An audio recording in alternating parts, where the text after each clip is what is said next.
There we go. Let's see. Chair Trouth, Here. Vice Chair Duncan, Here. right? Commissioner Eldon, here. Commissioner Hintlian, Here. Commissioner Meddock, Here. Commissioner Radcliffe, Here. and Commissioner Templin. Here. Great, thank you. Okay, please rise for the Pledge of Allegiance.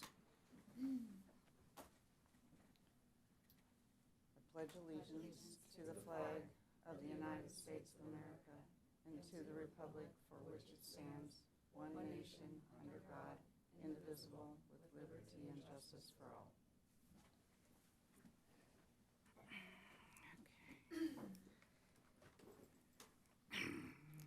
Okay. Item number 4, special presentations. Can we have an update from Sergeant Trampus from the Sheriff's Department? Good evening.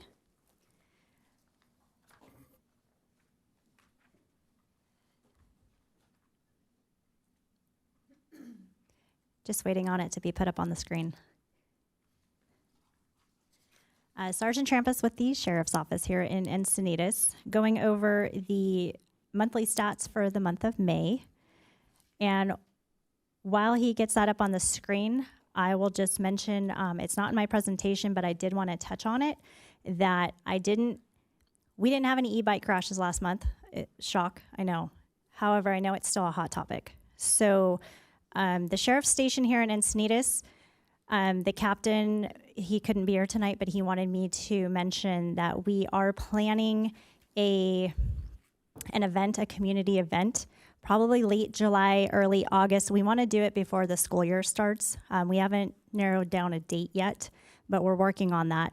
And basically, it's going to be open to the community. We're going to encourage parents, kids to come, and we're going to have a lot of different aspects. It's going to be mostly education-based for the e-bikes and roadway safety. So some of the things that we're planning on doing at this event is going over current laws, regulations, safe riding practices, and then having like a local bike company come out and having the different classification of bikes, e-bikes out there, so that you can see the differences and know the differences, so parents can see what their kids can actually be riding legally. And also, they're going to try to get a trauma doctor out there from our local hospital to talk about the types of injuries that they're seeing with these e-bike crashes coming into the ER, so that parents can kind of hear that.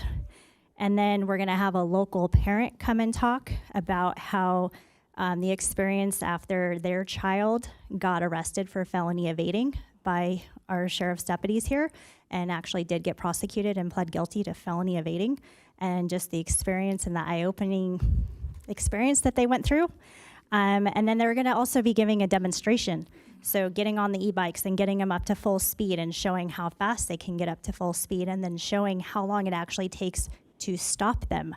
So kids can see that you can't just stop on a dime, just to reiterate and show them that these are not toys, the seriousness. So we're planning on putting that together. We've also still been doing our enforcement. Our cops deputies are out doing their details. They had one last Friday. We're still out writing tickets, towing the e-motorcycles, still out there doing our enforcement. So we're focusing on enforcement, but also trying to get some education in there before the school year starts. So that's on e-bikes. So now on to our monthly presentation.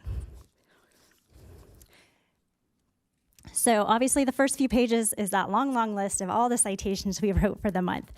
We wrote a total of 978 citations this month. 496 were parking tickets, and then 452 were notice to appear. So a lot of tickets were written last month. And then as you can see, scroll down. I know it's a really long list. Right there. We break it down for you with the top 4, as always: the speeding, the cell phone, red light, and stop signs. So that's the number of the tickets that were written for those violations. And then moving on, these are all the locations of tickets that were written for people driving over 65 miles an hour. Mostly on our major thoroughfares, as you can see, Encinitas Boulevard, El Camino Real, Manchester. But you guys had asked for that in the past, and so we're just going to continue to show you where we're getting some high speeds. These are the collisions for May. We had 14. So those are the locations. And then the color-coded dots in the bottom show what type of collisions. So 1 bicycle, 2 pedestrian, and then as you can see, several vehicle collisions. And then this is the year-to-date heat map with all of the collisions, and then the dots are where we are writing our tickets. So last month, we look at where all the collisions are, and we are out trying to enforce where we're seeing these collisions. So where we are seeing speeding on El Camino Real, we're out there writing speeding tickets because we're getting some, crashes on El Camino Real. Same with downtown in the corridor. We're writing a lot of stop sign tickets because we're getting some crashes down on the 101.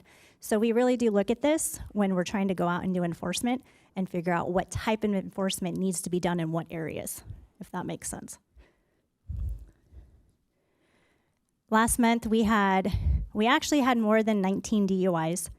The deputies are so our 2 DUI deputies are out there doing a ton of enforcement, which has been extremely positive. And they're doing some speed enforcement southbound on the 101. And by the time they get behind them, they're in Solana Beach. So we had some arrests that technically were Solana Beach arrests, but they were coming from Encinitas. So out of the 19, you can probably add about 4 because we had some that were technically arrested down in Solana Beach, but they were coming from Encinitas. So our DUI arrests have gone up, which is good because our enforcement's really been going up. And then here's a heat map year to date of where all the DUI arrests have been made. So a lot of them down on the 101, obviously in the bar area, and then on the major thoroughfares and kind of scattered throughout the city. So this is comparing to last year. DUI arrests are up compared to this time last year, which is a good thing. We're out doing more enforcement. Collisions are down compared to this time last year. So that's a good thing. And then our monthly traffic blitz that we did, there's the stats there. We wrote 159 notice to appears on that one day and then 33 parking sites in that one day. Any questions?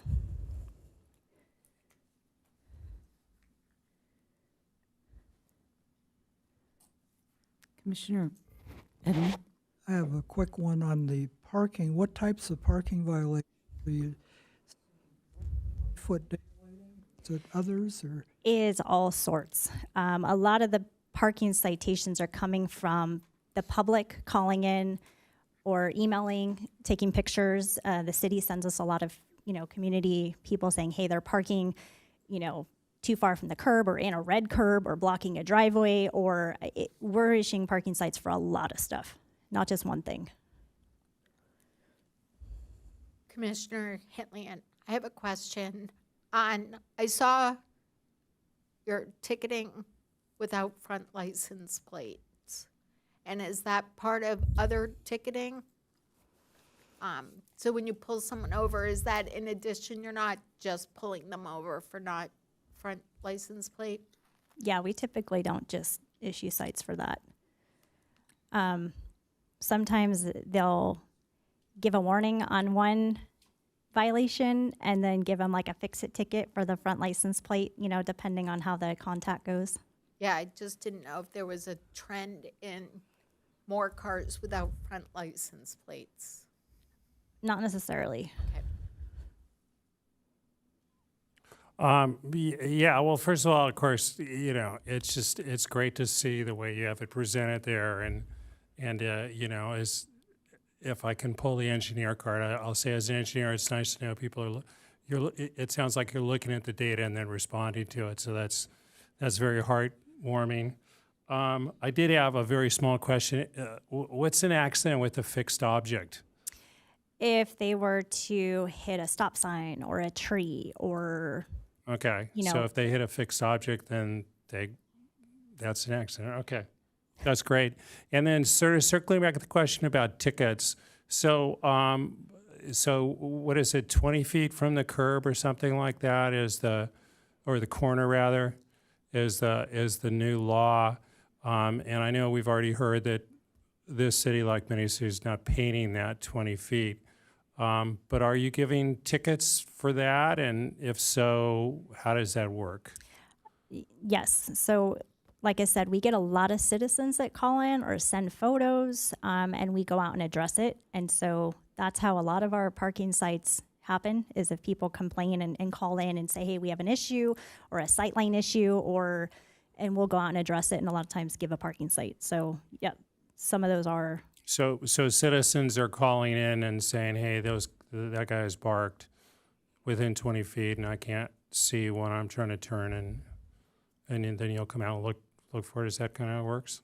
Yes, and if the deputy sees something that's blatantly like a hazard and they see something, they will address it.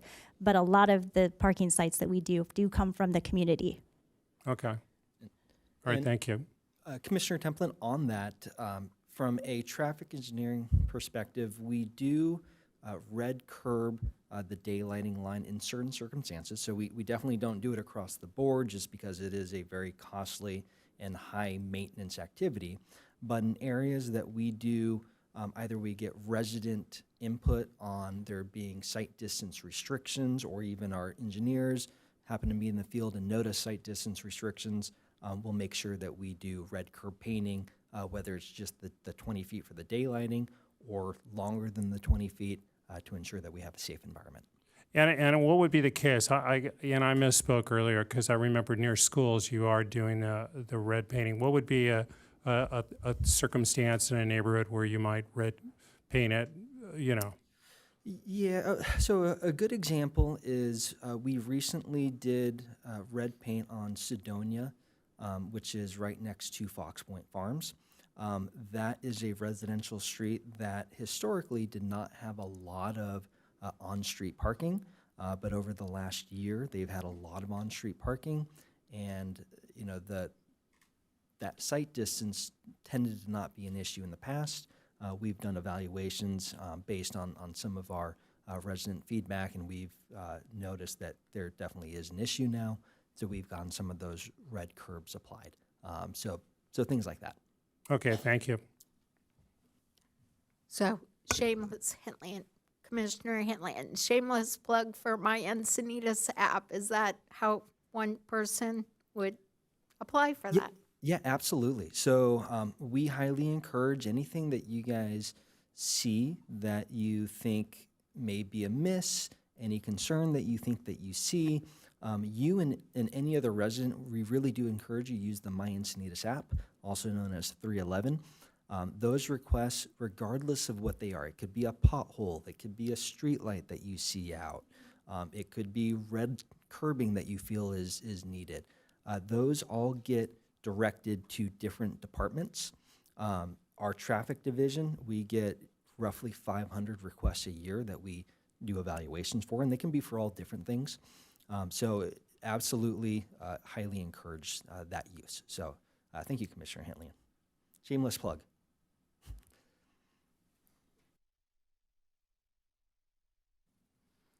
Okay, any other comments on this? Okay, then moving on to 4B. In our packet, we have a presentation from the school district, but they were unable to attend this evening.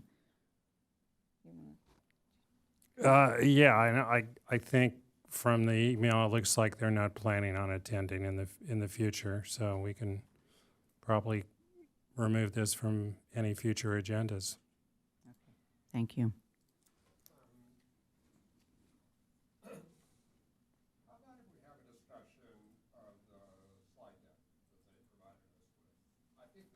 Sure. Okay. I think that's a great idea.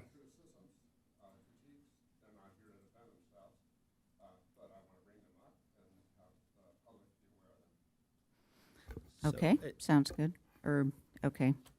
Yeah, procedurally, Madam Chair, I agree. This is agendized. The presentation has been made public, so I think it's perfectly acceptable for commissioners to have discussion about it. For clarification, did they say, I read that email briefly that was forwarded, that they are discontinuing the program itself and the funding? Or did I misread that? Yeah. So, yeah. So what happened was the one I forwarded to you, the superintendent basically decided that the school district didn't need the categorical money from the city of Encinitas anymore, or at least they interpreted it as being categorical money, which in edu-speak means basically if it's categorical, it can only be spent on a certain thing. And the feeling was that because they also have schools in Carlsbad, that it might get a little confusing about whether the money was spent in Carlsbad or Encinitas. I wasn't at, this was also discussed at a city council meeting, which I wasn't at, so I think there's some more background to it, but that was essentially what the superintendent said. So that was a couple of days ago. I didn't really make the connection with Assistant Superintendent Dickinson coming today because I thought, well, we still want to hear about bike safety, and you know, I mean, we've got schools and we're worried about the kids and blah blah blah. But he responded today at 3 o'clock, just a couple hours ago, and said, "Hey, did you see this email?" And I guess I'm paraphrasing here too, but from a couple of days ago. We're not getting any money from the city of Encinitas, and so I don't think it makes any sense for me to come speak to you based on that. And I responded in kind, but that was just a couple hours ago, and I haven't heard from. I responded not in kind. I responded basically saying, yes, we still think feedback or listening to you would be important, and we want to, you know, still collaborate with the school district. But he didn't respond, so. And this is, of course, the second time he's sort of counseled relatively at the last minute. So I think, you know, I'm trying to be delicate about this, but I think the message is clear. And, you know, I think city council will weigh in on this and make a decision. Yeah. Yeah. I mean, I was at the city council meeting when the MOU with the schools was going to be decided upon. It's about $50,000. It's not that much money, but it would pay for a lot of cycle safety. Mike, we can't hear. Well, then there's something not on the mic. I've got a green light here. How close do I need to be? Yeah. Can you hear me now? Yeah, that actually helps. Okay, jeez. I don't know how they do this at city council. Anyway, I was at the city council meeting, and that MOU was on the agenda. I don't think any advance notice or very little advance notice was given by the schools that they didn't intend to even come to the meeting. At that point, the MOU was still on the table. The city council members were not happy that the stakeholders weren't there, and council member Schaefer moved to table it immediately, not even discuss it. Actually, it ended up getting discussed to some extent, but that was the background there. Right. So, so I think it's a good. I guess I'll just speak again without being asked. But I think it's a good idea to walk through the slide set. Do you want somebody to sort of read it or something, or how would you suggest doing this, Ron? Well, can I ask, did everybody else go through it? It's a relatively quick PowerPoint. Commissioner Henley in here, I did go through it, and I actually took the 11 classes that is part of this program. So I don't know if anyone else needs to go through it page by page, or if there was specific areas that you wanted to. Well, I think Commissioner Meddock wanted to make some comments formally, so, you know, since it's in our agenda packet, let's go ahead. Do you want to walk through it? Or? No, not necessarily. I'm just, you know, Well, then, Well, just I mean, checking I'll just here. ask the question, has anybody needed to be walked through? Has anybody read it at home already? Why don't Yeah. we just go to slide 1 and ask if anyone has a comment on it and then go from there? We don't have to read it, but just slide 1, do you have a comment? No, keep going. Does that sound good? Yeah, that seems fair to me, and relatively fast. So are there any comments on this slide? Nope.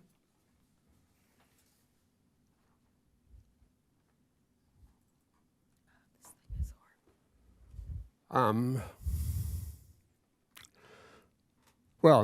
the slides did tangentially talk about some of the issues that I had. I was hoping to have a discussion with the representatives. So I just want to point out that there's been a subcommittee that Commissioner Templin and I have been on dealing with psychosafety, and part of that, Commissioner Templin reached out to the schools and asked for their input. So we all know we had representatives from 2 of the 3 school districts, but those are the younger children, and they gave us their reports. We were eagerly looking forward to the report of the kids that are actually riding the e-bikes, to maybe 97, 98% of them, and we don't have that here. So what I'm hearing, reading, and what we just heard from Sheriff Trampus is that there's basically an epidemic of e-bike crashes. So psychosafety becomes a very big issue that it hadn't been before in this school district. And I'm disappointed that a representative from the school district wouldn't be here. You know, I would say more than disappointed, I'm shocked. We have Mr. Stern from Encinitas Ranch, represents a very large HOA, one of the biggest in the city, raising the issue with us in a report that we all got today. And we know that parents throughout the town are talking about it. So to me, it's shocking that the school, and what we did learn was that the school, these schools, this particular school district, for some reason, which incorporates all of our middle schools, 5 high schools, and I don't know the extent to which they affect the high schools in Del Mar or in Carlsbad, but I think that they have an impact, haven't really been doing very much in the way of education in the face of a rising epidemic. They've had a few assemblies at each of the schools, which last 40 minutes. There's a pop quiz afterwards, very little thing. And then there's a few of these bike rodeos, and that's it, period. And it's not working. It's failing. So I think that what they're talking about, they're going over now to, well, I can wait for the next slide, and then we can discuss the proposal they have in terms of the education they're going to be using.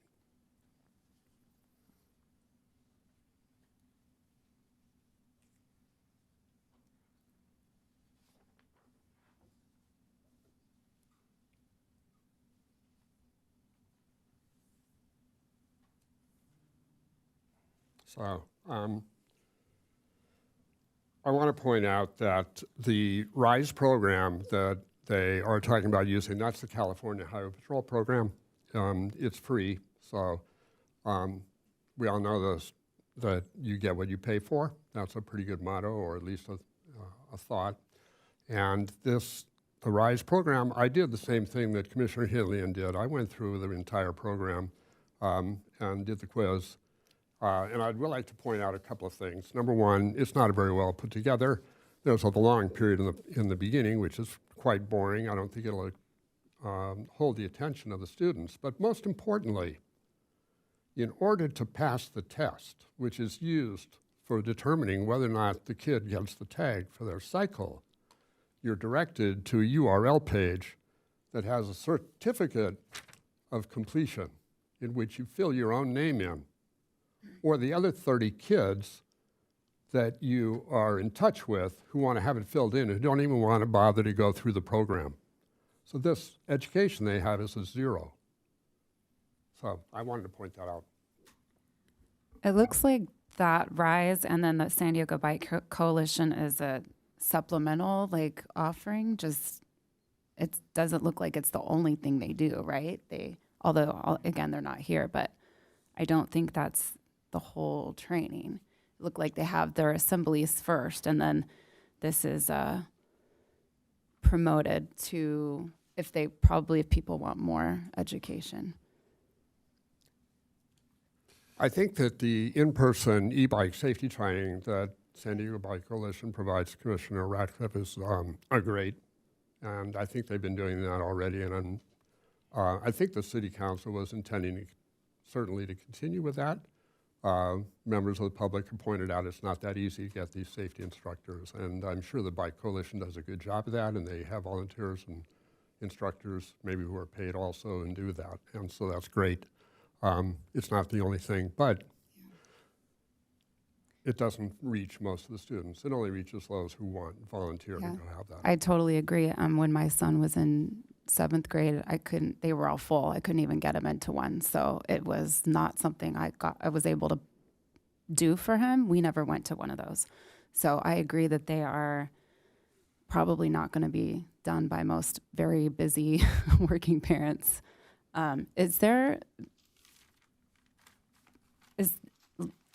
just don't want to discuss things that we don't have any power over, though. So do we want to just, I don't know, discuss? I think the challenges in the last 2 slides, I think, are very interesting. Not to cut you off at all. If you want to keep discussing, that's fine. But, I mean, without them in the room, I don't know what we're going to accomplish. I think this kind of all fits well. You know, the chair and I are going to be presenting our work plan to the council Wednesday. And one of the items is e-bike safety and, regulation initiatives. Those were 2 separate ones we merged into one. So, I mean, I think at least we've got that on our list. It's obviously not going to go away. You're right. I mean, we can't really comment to the folks who put this together. So, I mean, I just see it as it's information. It's good. I mean, there's some stuff here that could be done better. I agree with the points in it. Enforcement support. I think it's just one of those things we're going to continue to learn as we move along in terms of what's being done. Obviously, the sheriff's department that the sergeant said they're doing in July or August, was it? Yeah. I mean, that'll be great. So I whether we have any impact on those things happening, I think just the fact that it's here, we're talking about it, public hears it, it ain't going away. And we'll just keep talking about it, and we'll keep asking questions and learning. I mean, there's only so much you can do about kids once they put their helmet on, hopefully, and strap it and get on their bike and go, right? I do have a question, Sergeant, regarding kind of the 2 bugaboos I have with kids on the bikes. I love that they're on them. I love that they're getting out there on them and hopefully doing it safely. But one is seeing the number of them on sidewalks now, because, and it says here, they are, their enforcement, they're legally treated as vehicles, right? As a bicyclist, you're to abide by the rules of the road, right? You are not a pedestrian. You're not supposed to be on a sidewalk. Does that kind of get lost under a certain age where kids on bikes are considered okay to be on sidewalks? Where does that fall? That's a hard one. Obviously, if there's pedestrians on the sidewalk and they're, creating a hazard, we're going to stop them and address it. I get it. The littler kids, we're seeing the younger kids on the sidewalk, which I'm sure their parents probably told them it's safer on the sidewalk. You are correct. Technically, you are supposed to abide by the rules of the road, like vehicle, and be in the bike lane. That one's kind of, we treat that by a case-by-case basis, kind of, Yeah. If they're doing wheelies and going super fast on the sidewalk, which we've had some collisions because they're on the sidewalk and they're going fast, and cars coming out of driveways aren't expecting an e-bike to be on the sidewalk coming the wrong direction at a high speed, and we have a crash, yeah, that's a problem. So we are, finding them at fault and addressing it. So if we see that, obviously 100% we are addressing it. Yeah. Yeah. So again, I think that just emphasizes the importance of education somehow to some degree, but at the end of the day, how's a kid going to interpret should they be on a sidewalk or not, right? So it's tough. It's a tough situation. My other point is always seeing them with their helmets unbuckled and the straps just hanging. I mean, a sheriff isn't going to stop a kid on any bike over that, though, are they? We're not going to chase a kid. Yeah. If we go to stop him because he doesn't have his helmet on and he takes off, we're definitely not going to chase him, because that's the last thing we want, for him to crash and then hurt himself. Some kids, I've pulled up next to him and said, hey, that thing actually doesn't do anything unless you have it strapped, and they go, and they strap it. Like some kids are cooperative and they do it, and some kids take off and run, and we're not going to chase them. But that is one of the things, like education. We're trying to let kids know it doesn't do any good if you don't have it strapped. Like, all we can do is tell them and explain to them why, because like I said, the trauma nurse is going to come in and say, these are the injuries that we're seeing come into the hospital, because a lot of them are head injuries. So all we can do is really try to show them, we're not just saying this because we're trying to be mean, we're really trying to help you guys stay safe, Yep. Yeah, so I think in the context of all this, at the end of the day, you know, education's great. We can lead all the horses in the world to water. You know, hopefully most of them drink, but at the end of the day, you know, things will still always happen and people aren't going to abide. But at least if we're putting things out there that make sense, we can hopefully say we did what we could. Well, I'm a little uncomfortable with that statement, given that these are our children, and we're just going to say, well, we tried the best we could, and I don't know, and it's what's rapidly becoming an epidemic of kids on essentially motorized vehicles injuring themselves and others. It seems like we ought to try more than that. That's obviously why it's a little disappointing. Even the representative of the school district is not really coming to talk to this. I was going to say, Ron and I did a little bit of research about e-bike education, and even within the San Diego School District, it sounds like it's uneven across all the different schools. Some schools have a different e-bike. Ron, do you remember the name of that education program, web-based program? Are you talking about the one that's up in Orange County that we Yeah. looked at? That was Pedal Ace. Okay, so some of the schools were using Pedal Ace, and then other schools didn't have anything at all. You know, and it would be interesting to find out in terms of enforcement if the school, the elementary school district seemed to know who had e-bikes and who didn't. But from looking through this presentation, I think the secondary school is sort of saying they don't really know, which is a little disappointing to hear. And then really trying to understand if there is some sort of, we understood at the elementary school districts that they weren't really drawing a distinction between bikes and e-bikes, but for the secondary school, it would be nice to know or good to know what kind of distinct training they're giving to these kids that are, you know, blasting along the streets in our city. So yeah, it's frustrating for me that we can't really ask these questions, and you know, so I'm just looking at some of the questions I would have asked. One was number of children that ride e-bikes. I mean, I think that's something the school districts probably know better than anybody else since they're on their campus. There was a comment in here, I think, about e-bikes on Class 4 protected bike lanes, or at least the request that there should be more protected bike lanes. So I'm wondering how that helps with e-bikes, or whether the school district is suggesting that we let e-bikes onto protected bike lanes. Or any bikes onto the protect. That was one of my Okay, well, biggest. that- You let's picked not- my biggest objection to the document, Yeah, which is okay. the word protected. Yeah. Right, so there's that whole issue. You know, I think it would be interesting to explore the difference in enforcement or education between Carlsbad and Encinitas, since they do have kids in either school. And it sounds like that was one of the reasons they didn't accept the money from the city. Yeah,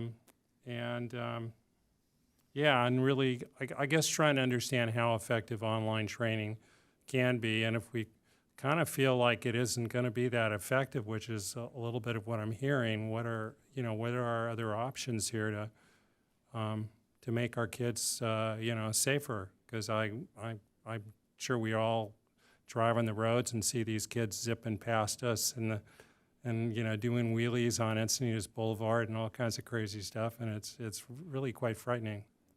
So I guess I'll stop right there. I'd like to make a suggestion.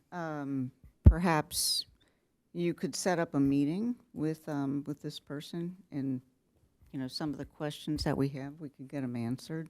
I think, you know, creating a relationship with the school district is probably something we need to do, and yeah, I just think Yeah, that I would can help. absolutely attempt to reach out to Assistant Superintendent Dickinson to see if a one-on-one or something like that, maybe a subcommittee meeting, we can definitely do that.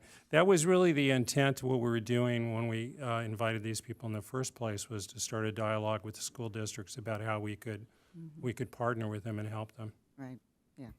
Okay, so you'll I'll kind take it of as an take action the item. lead on? Great. Absolutely. Okay, And very just good. to add a little bit of information to the commission, there is a school district liaison committee That meets, I think, every 2 months, and we're meeting June 17th, I believe, at 8:30. And we have representatives from all the schools attend that. We also have 2 of our council members attend, and then we have different department staff attend as well. That might be a good opportunity if any commissioners would like to attend that meeting to make a comment regarding what exactly is being discussed. Just a option, not how you have to do it, but an option in case it makes it easiest. It is a good forum for the entire city staff with council members and school district staff present to kind of get an idea of how everyone's doing things across the board and discuss a little bit more holistically. How do I find out about the timing of that meeting? It would be on the website the City of Encinitas website and Okay. on our calendar. Okay. And as I mentioned, it's the 17th here at 8:30 a.m. Okay, this 17th of July? 8:10. Excuse me, 8:10 a.m., Yeah, not it's 8:30. school timing. Yeah. But the 17th of June, correct? Correct. Thank Correct. you. Okay. I'm sorry. I did want to comment, the slide that is up on the big screen, slide 5. I just got the email, as everyone else did on the commission this afternoon, so I didn't realize that the school was going in a different direction. But this slide speaks to collaboration. So it seems like they're asking for opportunities to strengthen student safety. So perhaps it's a slide that I'm working with you, Commissioner Duncan, that we can look at in our ad hoc, but it's confusing to me that they're asking for fun community-wide e-bike safety campaigns, expand access to certified programs like RISE training and the San Diego Bike Coalition, which I thought that's what we were doing by funding it. So I'm a little confused, but this PowerPoint presents the RISE program, so I took the RISE program.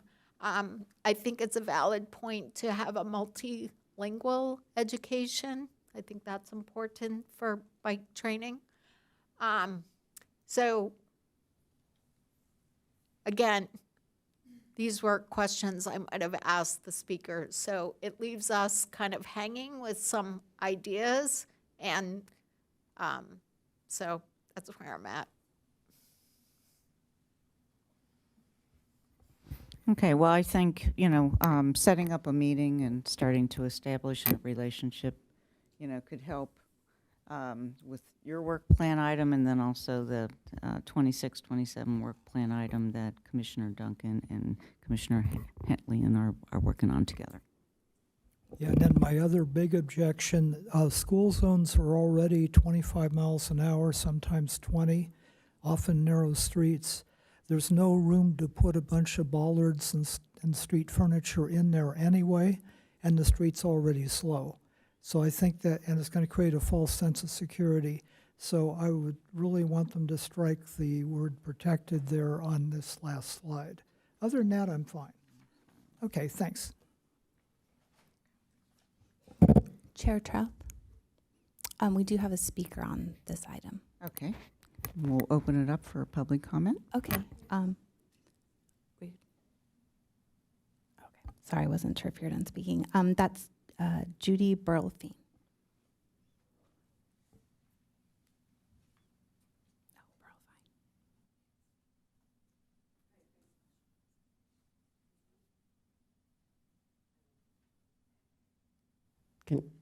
Okay, there we go. Hi, I'm Judy Burlfine, and I commend you for addressing this issue. It's a very important issue, that, bike safety. And there's so many different things going on. I think Sergeant Trimp has talked about one of our problems is that we have kids riding vehicles that are illegal on the streets, and dealing with those is one big problem. If there's no pedals, it's not a bike. I met with Captain Watts a few weeks ago, and I don't want to underplay the concerns. These are all real concerns. It's also important, he mentioned 90% of kids are riding safely. It's just the few that stand out. I think it's a similar situation with automobiles. You know, most of us drive safely, but the people who don't cause a lot of damage. So I think, and the sheriffs have a program that isn't advertised very much, which is for the kids who are riding well. They give them Slurpee coupons. And so I asked Sergeant Trampus if we could actually advertise how many of those we're giving out, because most of the people I talk to about bike safety think every kid on a bike is a terror, and that really isn't true. So it's hard to work together. We're all people and we all have different ideas. I think there's been a lot of miscommunication between the city and the schools, and I will defend the schools a little bit. I don't work for them, but in the past, the city council and the schools were collaborating. These MOUs were on the consent calendar. They were never asked to show up. So the requests have changed, and the school district may not be aware of all these new requests. So I hope we can start out on a new foot and find for you to meet with the school district people and see if there's a way that we can continue to collaborate, because we need them and they need us. Thank you. And we do have one more speaker. That's Mike Dolorski.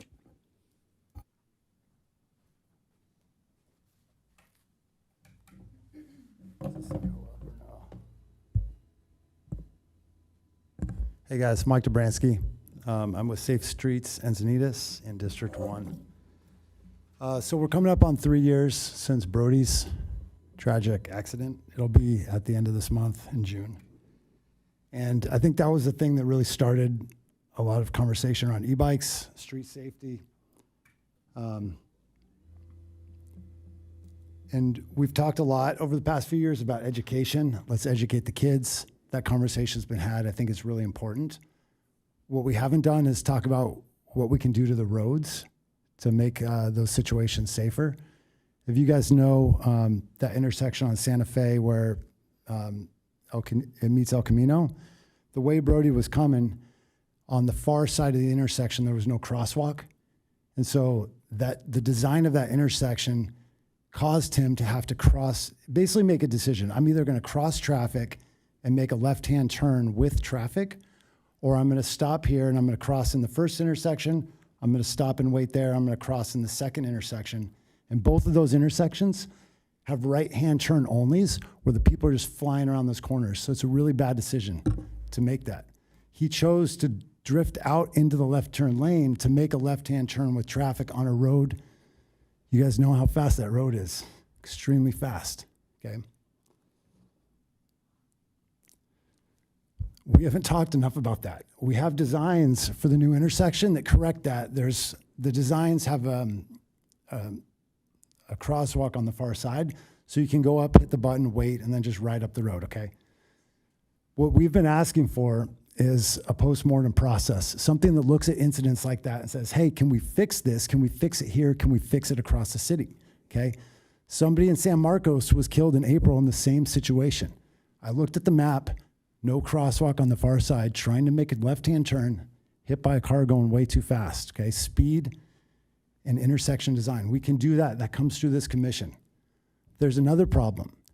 Encinitas Boulevard going out towards Rancho Santa Fe, Village Park Way. Village Park Way has been topic of conversation, okay? Encinitas Boulevard and Village Park Way, if you're coming to the east and trying to make a left-hand turn to go to Degano, there's no crosswalk on the far side of that intersection. That's a problem. I sit at that stoplight every week and I see kids trying to do the right thing, either like sit on the side and hit the button or go into traffic and make this crazy turn with all kinds of cars trying to go out of Encinitas in the morning to go to work. It's crazy. And if they do make the turn across the crosswalk, they end up on the sidewalk because there's nowhere else to go. And cars are also trying to do a right-hand turn only there. It's crazy. So we've been advocating for the postmortem process. I'd like to encourage you guys to look at the routes to school and see there's probably like 6 intersections that if we get them right, we could really make an impact on safety. So thank you.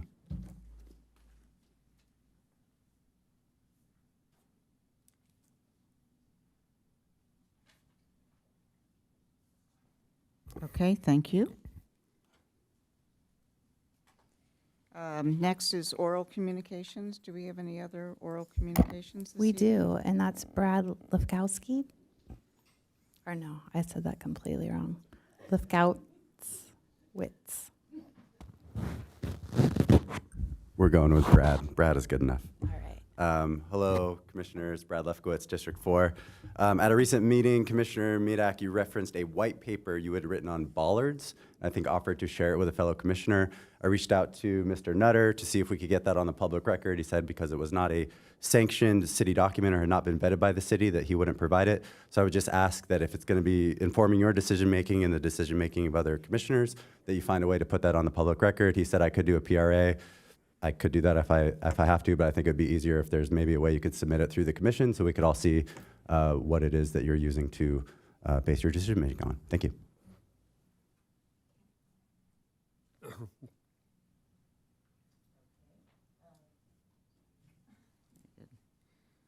Okay, on to agenda item 6, changes to the agenda. I don't believe we have any this evening. Okay, thank you. And then, let's see, item 7, approval of the minutes. And Madam Chair, Yes. before we get to item 7, I did want to make a quick announcement. So last month, commissioners, you finalized our FY26 work plan and also the FY27 draft work plan for council. I don't think it was clear to all commissioners exactly the process. So we are going to table going to council in June. We are going to bring the FY27 work plan back in its entirety for formal review and approval at our next regular meeting, and then we'll go to council thereafter. Okay, are we still presenting the 25-26 work plan on Wednesday? No, we are not, Madam Chair. That will be pushed in at the same time as we present the FY27 draft work plan. So that will be after our next regularly scheduled meeting where we're able to have another vote on the FY27 work plan. Okay, thank you for that clarification.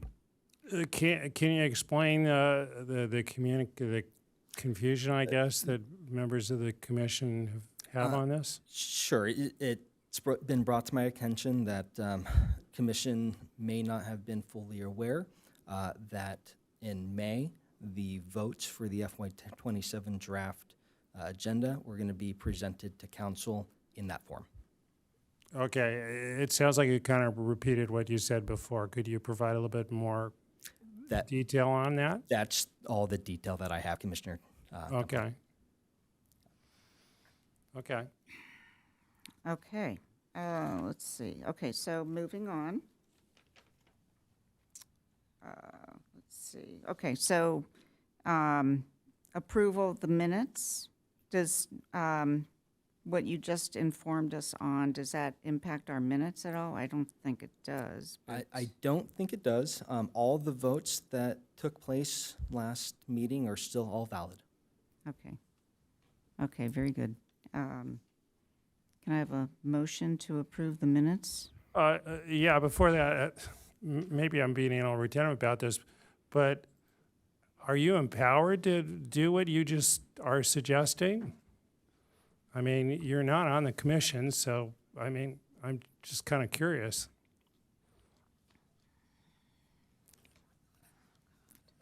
So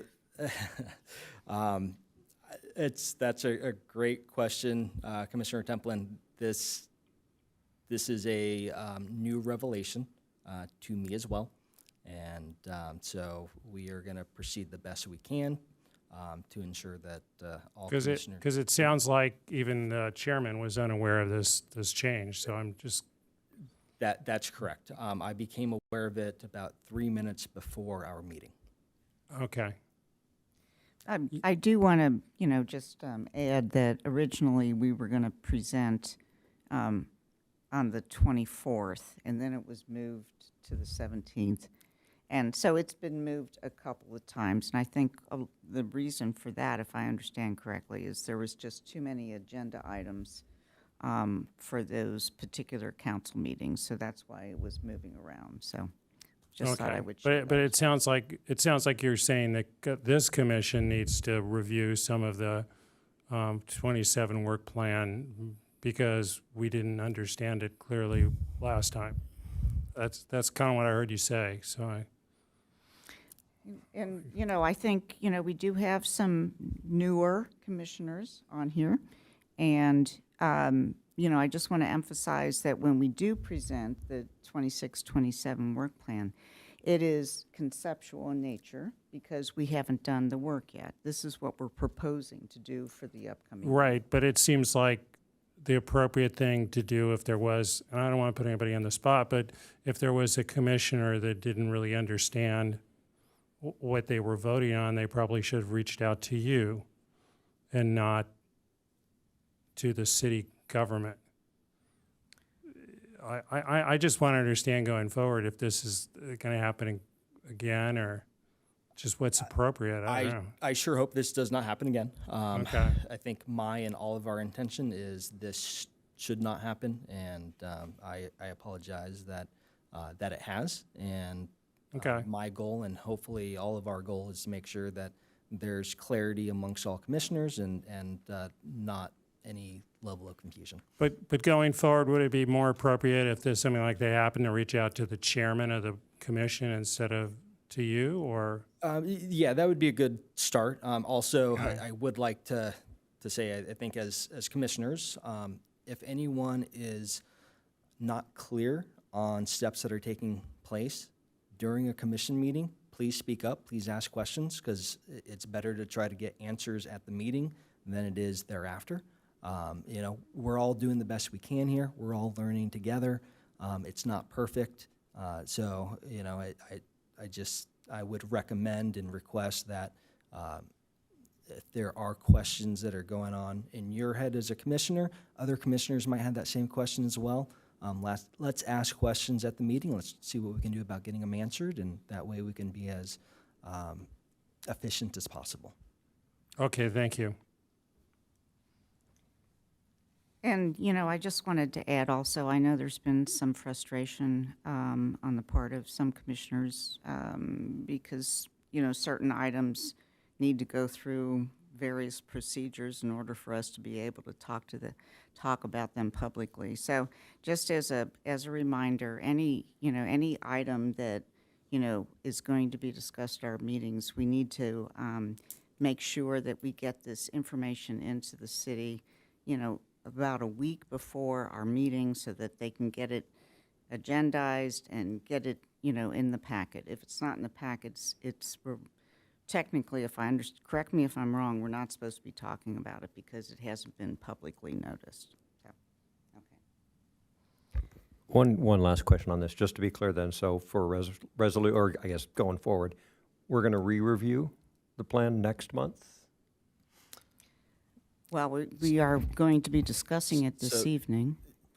So the FY27 draft work plan will not be discussed this evening. It is not on the agenda. The next regularly scheduled MTSC meeting will have the FY27 work plan on the agenda. And it will be the culmination of what was voted on by all the commissioners in May. And as a final product, commissioners will vote on that to move forward to council. Each item is still the same item that was already voted on and approved by the commissioners. And I don't see anything potentially, well, I would assume commissioners will probably have similar responses, but we'll open it up for a discussion to look at the entire work plan, not just item by item, and have a final vote on that entire work plan, and then it can go to council. So I just want to clarify, we don't have a meeting in July. So this would be continued to the August meeting, is that correct? That would be correct. Yeah, okay. Thank you.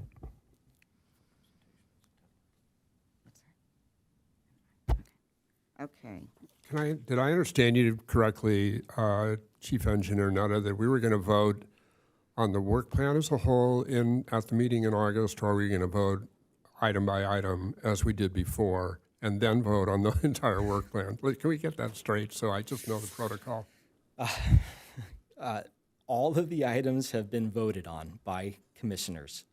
All of those items will be summarized in a table, the table that all commissioners have already seen. The only thing that will be added to that table is a description of each item, and all the subcommittee members, as were discussed and voted on in May.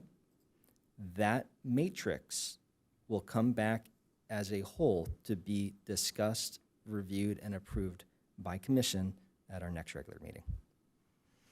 Thank you. Okay, thank you for that clarification. So we're still on agenda item number 7, approval of the minutes. So can I have a motion to approve the minutes? So moved. Second? I'll second. Do you call all the names? Okay. Okay, so Chair Trouth? Yes. Okay. Yes. Vice Chair Duncan? Yes. Sorry, I'm not used to doing it this way. Commissioner Eldon? Yes. Okay. Commissioner Hintlian? Yes. Okay. Commissioner Meddock? Yes. Commissioner Radcliffe? Yes. And Commissioner Templin? Yes. Okay. The vote passes. Thank you. So we're moving on to action items.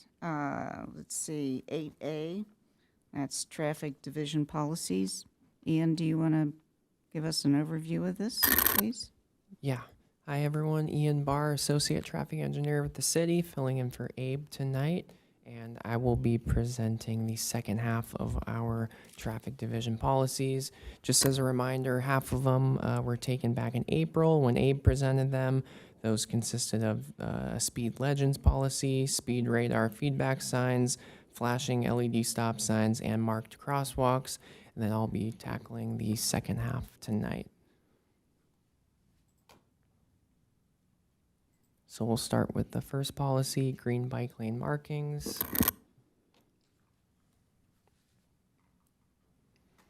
Okay, so this policy will establish criteria and guidance for the application of green paint both in the bike lanes and in our conflict areas. We're calling out the green paint to be a lime green. Should be applied within bike lanes on classified roadways with an ADT greater than 5,000 vehicles and an 85th speed of more than 30. Shall be applied within bike lanes within a quarter mile of a school. And where we have a bike lane adjacent to on-street parking, we're proposing 50 feet of green paint shall be applied at the beginning of that bike lane to kind of help differentiate which spaces for the bikes and which spaces for parking. And then in terms of, green paint shall also be applied along the full length of a bike lane adjacent to a vehicle turn pocket, which you'll typically see at an intersection. And then in terms of the conflict skip striping, this should, we're calling out to be all green as well. So the green conflict striping shall not be applied across driveways except where the driveway serves a parking lot with 50 or more spaces. And then unique roadway conditions and green conflict striping through intersections may be applied on a case-by-case basis determined by our city traffic engineer and city engineer.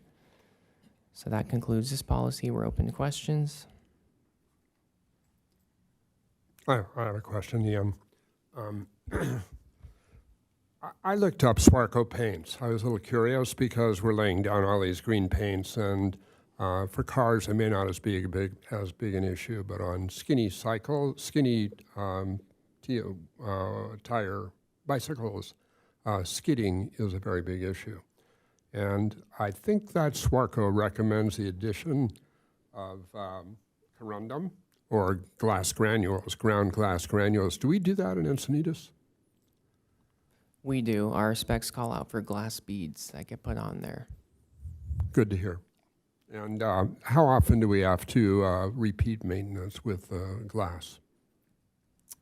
That usually comes with our refreshing job. So our Public Works manages a paint refreshing job. So every year they target specific zones in the city to refresh. So I would guess that on our major roads, they get refreshed once every 3-4 years. Thank you. How much does how long does the green paint and the glass beads last typically? I mean, does it need to be repainted every 3 years, or? So, great question, Commissioner Templin. It really depends on the use. So, the use, the location, on the high traffic areas, especially that have a lot of vehicles crossing over it, it has to get refreshed more frequently. For the areas that really don't have any vehicles going over the green paint, it gets refreshed less often. But an area such as El Camino Real, where we have a high level of vehicles with a high level of vehicles entering the conflict zone, as Traffic Engineer Barr mentioned, it's usually every 3, maybe 4 years. But there are areas that 5, 6, 7 years without being refreshed is perfectly acceptable. So you're refreshing based on usage? Exactly. Yeah, our Public Works Department, they do a pretty thorough job of viewing the condition on a regular basis. So that's part of their annual maintenance scheduled programming. How do they do that? Do they just have somebody driving around looking at the quality? Generally it's eyes on the ground. In our Public Works Department, that's their job, is being on the ground day in and day out. And so it really is for them having eyes on our assets. And one of those assets is the striping of our roadways. Okay, thank you. You're welcome. One more question. Is there a transition to the bicycle image from bike lane, the words or letters in the bike lane? I'm just curious because I feel like I'm seeing more of the bicycle image than bike lane. Yeah, great question. So this has evolved over the years. And originally it was an arrow with bike lane marking. So the stencil of the actual word bike lane. Right. Then it evolved to the image that you see here, an arrow with a bicycle. And then there's another option that the MUTCD allowed that actually had an image of a bicycle that kind of looked like there is a person standing on or sitting on the bicycle as well.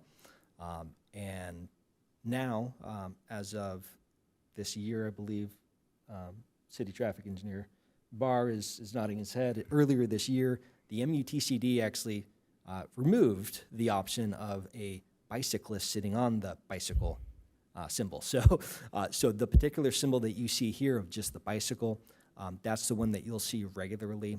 We, as a lot of other agencies, are moving away from the bike lane, the actual word marker, and using the bicycle image or symbol like this. And a lot of our striping, we do work with agencies near us, City of Carlsbad, City of Solana Beach. We want to make sure that we're all doing things in a pretty similar manner, because for me, consistency is very important. We know that people don't bike in Encinitas and stay in Encinitas or Solana Beach and Carlsbad, so on and so forth. A lot of people using our facilities, they are intercity facilities that get used, and we want that consistency. So, I'm sorry, and then one follow-up question then. Some of them seem like they're raised, like the template used, and you roll over them, you bump, versus some are smooth. Is that what dictates that? yeah, so some symbols are applied in thermoplastic, which would be what you feel to be the raised material. Some symbols are just strictly painted on. Thermoplastic lasts a heck of a lot longer than paint, but it's also more expensive. So it kind of depends on the budget that we have for a project, if we're able to use thermoplastic markings, whether the markings are painted, but that's the elevation or vertical difference that you feel. So I just have a couple questions as well. So the thermoplastic, is that what is used for the crosswalks? That's exactly correct. Okay. Yeah. And- And I should say the vast majority of the cases. Okay, and then I know you have a resurfacing program, so this would be part of the resurfacing program in the future to, be economical? So so we have two different programs at the city. We have a paint refreshing program, and that's what our Public Works Department manages, meaning whatever striping that we have, once it starts getting old, you can't see it as well, they will reapply a coating of paint so that way it's much more visible to users. And then we have what we call an annual pavement rehabilitation program. That's managed by the engineering department. And what that project does is we do pavement maintenance and rehabilitation for our roadways, typically consisting of either a mill and overlay or a slurry seal, kind of depending what our pavement condition index is for that particular road segment.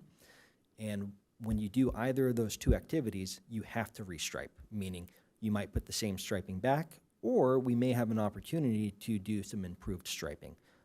That could be a time, if we had the budget, where maybe we had some markings that were painted and we have an opportunity to make them thermoplastic or whatever other improvements that we may deem fit best for that particular project.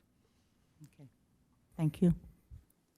I have a question, a couple. Just in general with these policies, are these brand new policies or have they been edited from what is currently what you have?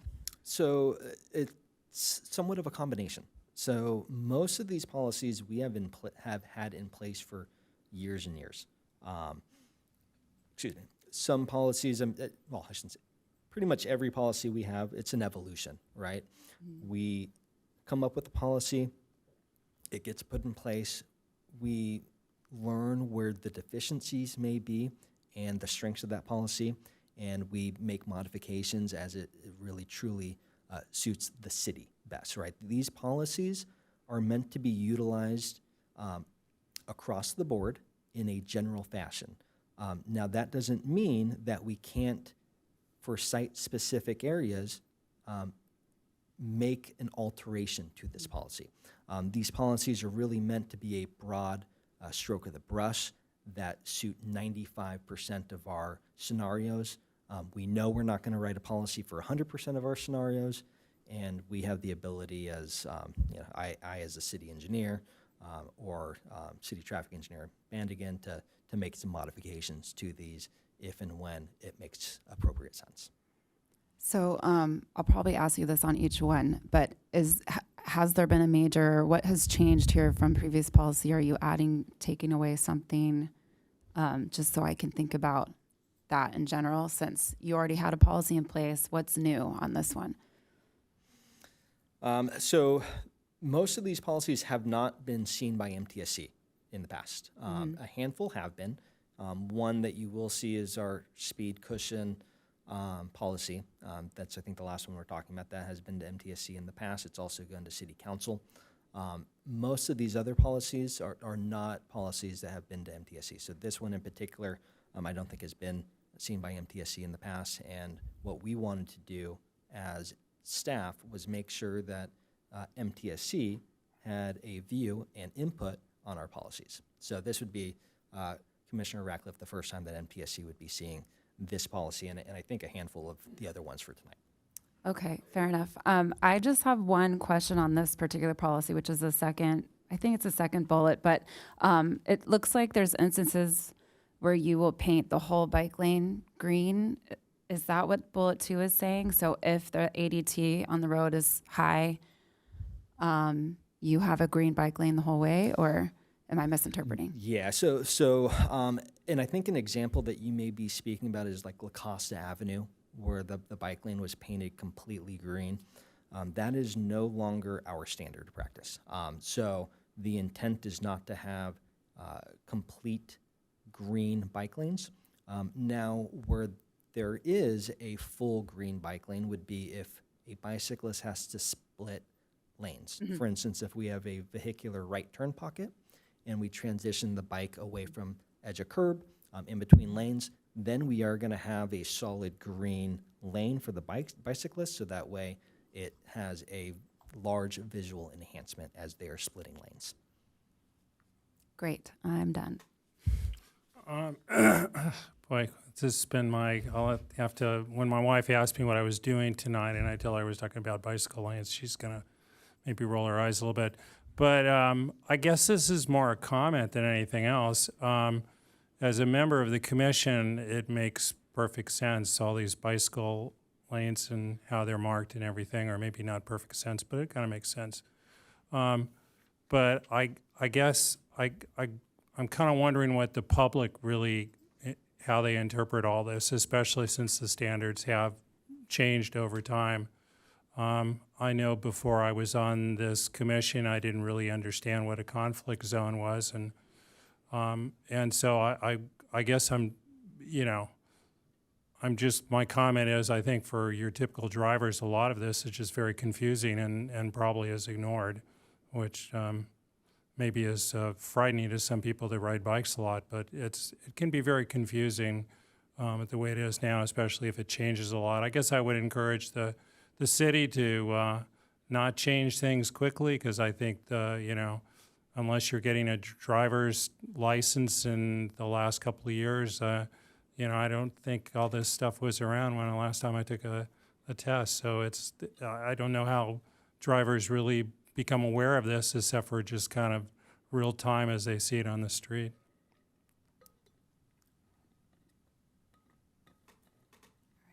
Okay, any other comments on this item? Okay, are you looking for us to approve these individually, or are you talking about? We are, yes, please. Okay, with that, let's see, do we need to open it up for public comment? No. This entire item had an opportunity for public comment. I don't believe that there were any public. Dina, I'm sorry. Were there no? Yeah, so We have there no are speakers public, on this item. Yeah, no Okay, speakers, very so- good. Okay, so we can move forward with a motion? Yep. Okay. I'm sorry. I move that we approve this marking policy. Yeah. Green. Green, Policy on like green lane and paint lane, yeah. procedure policy. I second. Okay, Chair Trouth, Yes. Vice Chair Duncan, Yes. Commissioner Eldon, Yes. Commissioner Hintlian, Yes. Commissioner Meddock, Yes. Commissioner Radcliffe, Yes. and Commissioner Templin. Yes. Thank you.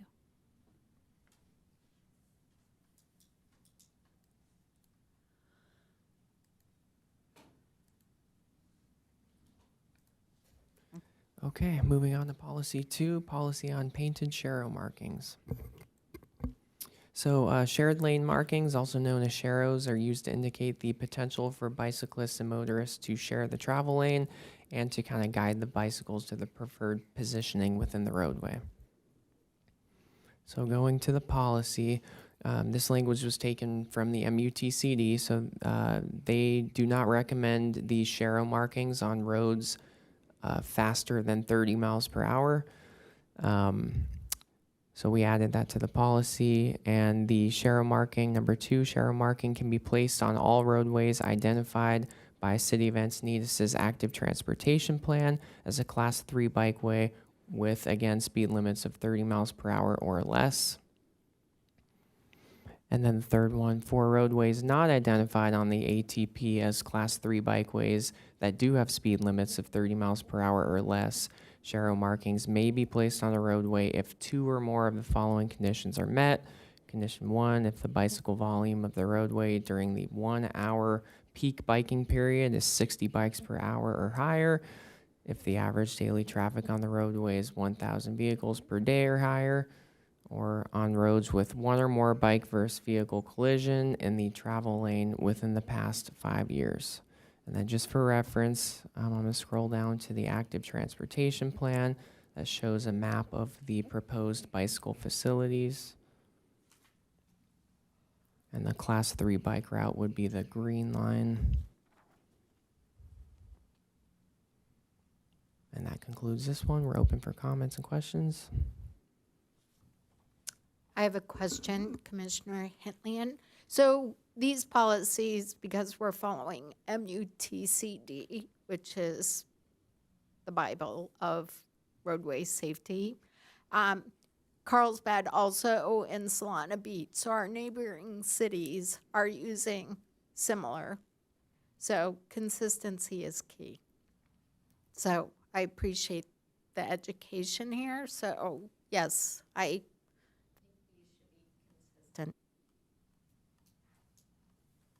I have a question and a suggestion. So, for the roadways not identified on the ATP as Class 3 bikeways, which are, there's only a certain number of those in the city, those warrants, or whatever we want to call them, to determine whether or not we would use sharrows are pretty stringent, in my opinion. And I want to say that sharrows can be used in several ways, but basically, of course, they are used to alert cyclists and drivers that the cyclists may use the full lane. One instance where that's very important to my way of thinking as a cyclist is on particularly often on a curvy road or any road with a blind turn or even a semi-blind turn, or even where there's not a bike lane and there's not even a shoulder or a very small shoulder. It's very useful if there's a sharrow indicating to the cyclist, some cyclists, who might not otherwise feel bold enough to take the lane, but also to alert the drivers that the cyclists have the right to do that. And we know that the California Vehicle Code says cyclists may take the lane. They have the right to take the lane whenever they want, if it's safe, and if they need it in order to be able to proceed safely. So using the criteria that we have on number 3, there could easily be turns that wouldn't satisfy these criteria. So I know that we have the alternative that the chief traffic engineer can take the initiative. But I'm wondering if we shouldn't have wording in there to the effect that the public should be encouraged to, if they feel that sharrows are needed in certain situations, that they should bring that to the attention of the traffic engineering department for consideration. Because otherwise, I think it just sits there. Does that make sense? Or So, Commissioner Medak, appreciate the input and the comment. First of all, I do want to make mention back to Commissioner Hitlian's shameless plug of my Encinitas. First and foremost, I want everyone to be aware, and it's not just commissioners, all of our residents. So the more of your friends, your family, anyone else in Encinitas that you talk to, let them know any requests can come through my Encinitas. And Commissioner Medak, to that point, is also sharrows. And we get requests for sharrows as well. Anytime we do get a resident request for sharrows, we do an engineering evaluation. I hesitate to put a sentence in here about that, mainly because I'm not trying to emphasize resident requests only for this. Because the reality is we are happy to have resident requests for any and everything for us to do an evaluation on. So, I feel as if we were to put it here, it might make it sound as though we're not okay with resident requests. I shouldn't say not okay, but we're not as accepting of resident requests on other items where we are.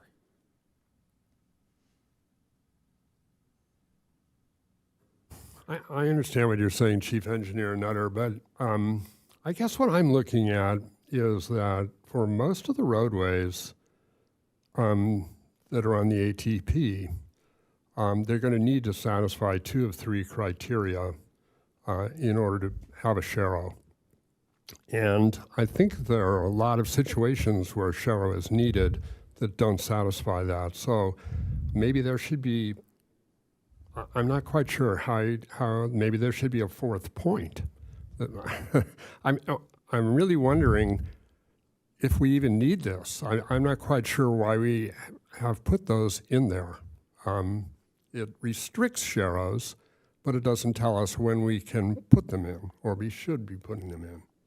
You follow me? I do. I think your point is when are we putting them in? Even if they meet these requirements, are we putting them in every instance? Is that kind of Commissioner Meddock? Maybe what you're getting to is how are we discussing when a roadway meets any of these 3 criteria? When are we then installing a Sharrow? Am I understanding that correctly? Well, maybe it's better to take a specific example. We're saying, as one of the criteria, the bicycle volume on the roadway during the 1-hour biking period, peak biking period is 60 bikes per hour. I don't think there's that many roads to satisfy that criteria in the town that are not major biking roads. But among those, I think there are plenty that have blind turns that would be safer with a Sharrow placed. So what I'm trying to think is how we can word this to allow that without it having to be turned down initially, which is what happens. And then it has to be appealed. You see what I'm trying to say? Sure. So I think I understand, Commissioner Meddock. So I did want to make this clear that the policy as written is 3 different criteria, meaning you can meet any one of those 3 criteria. The first criteria is our most broad. It's not enough to meet 1. You need to meet 2. Excuse me for interrupting, but we just wanted to make sure we're on the same page.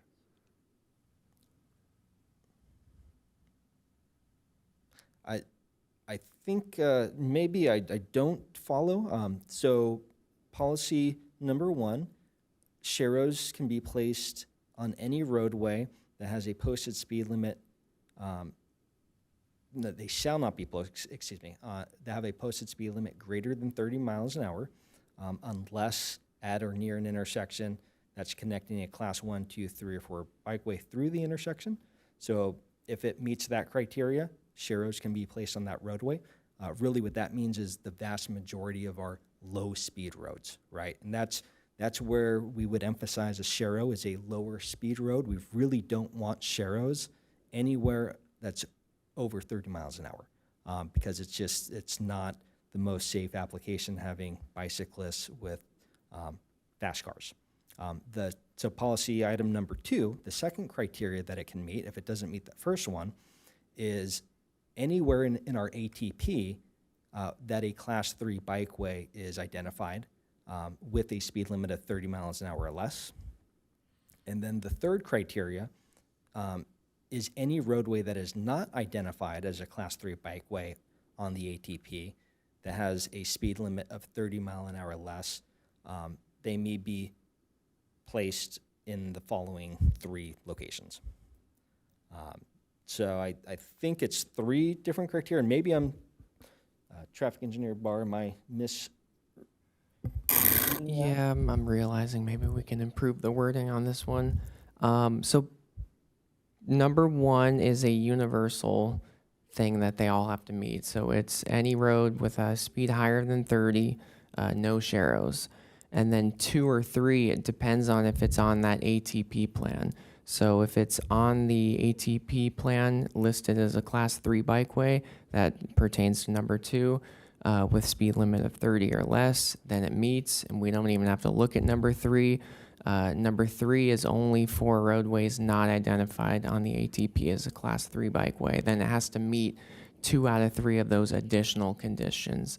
So it's number 1, and then 2 or 3, depending on if it's listed in that map.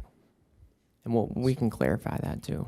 So on that note, thank you, Traffic Engineer Barr.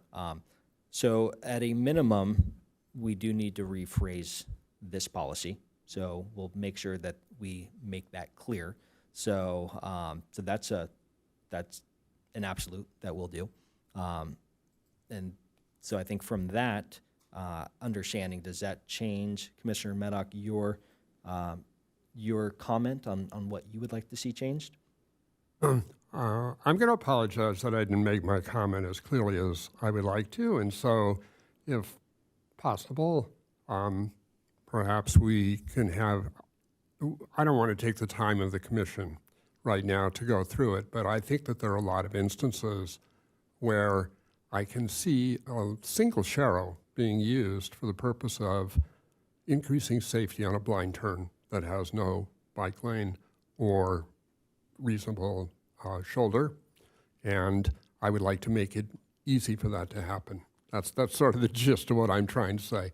And if we can come to wording that you think expresses that and makes that possible, then I think we are going to be able to find agreement easily. Yeah, so what I would recommend, Commissioner Maddock, is if you or anyone else would like to make a motion with that included as part of the motion, and I think from what you're saying, I think I'm getting the essence of what you're conveying. So I think if that were a motion approved by commission as the recommendation, then we would absolutely, we can look at language that would satisfy that. Well, then I'll give it a try.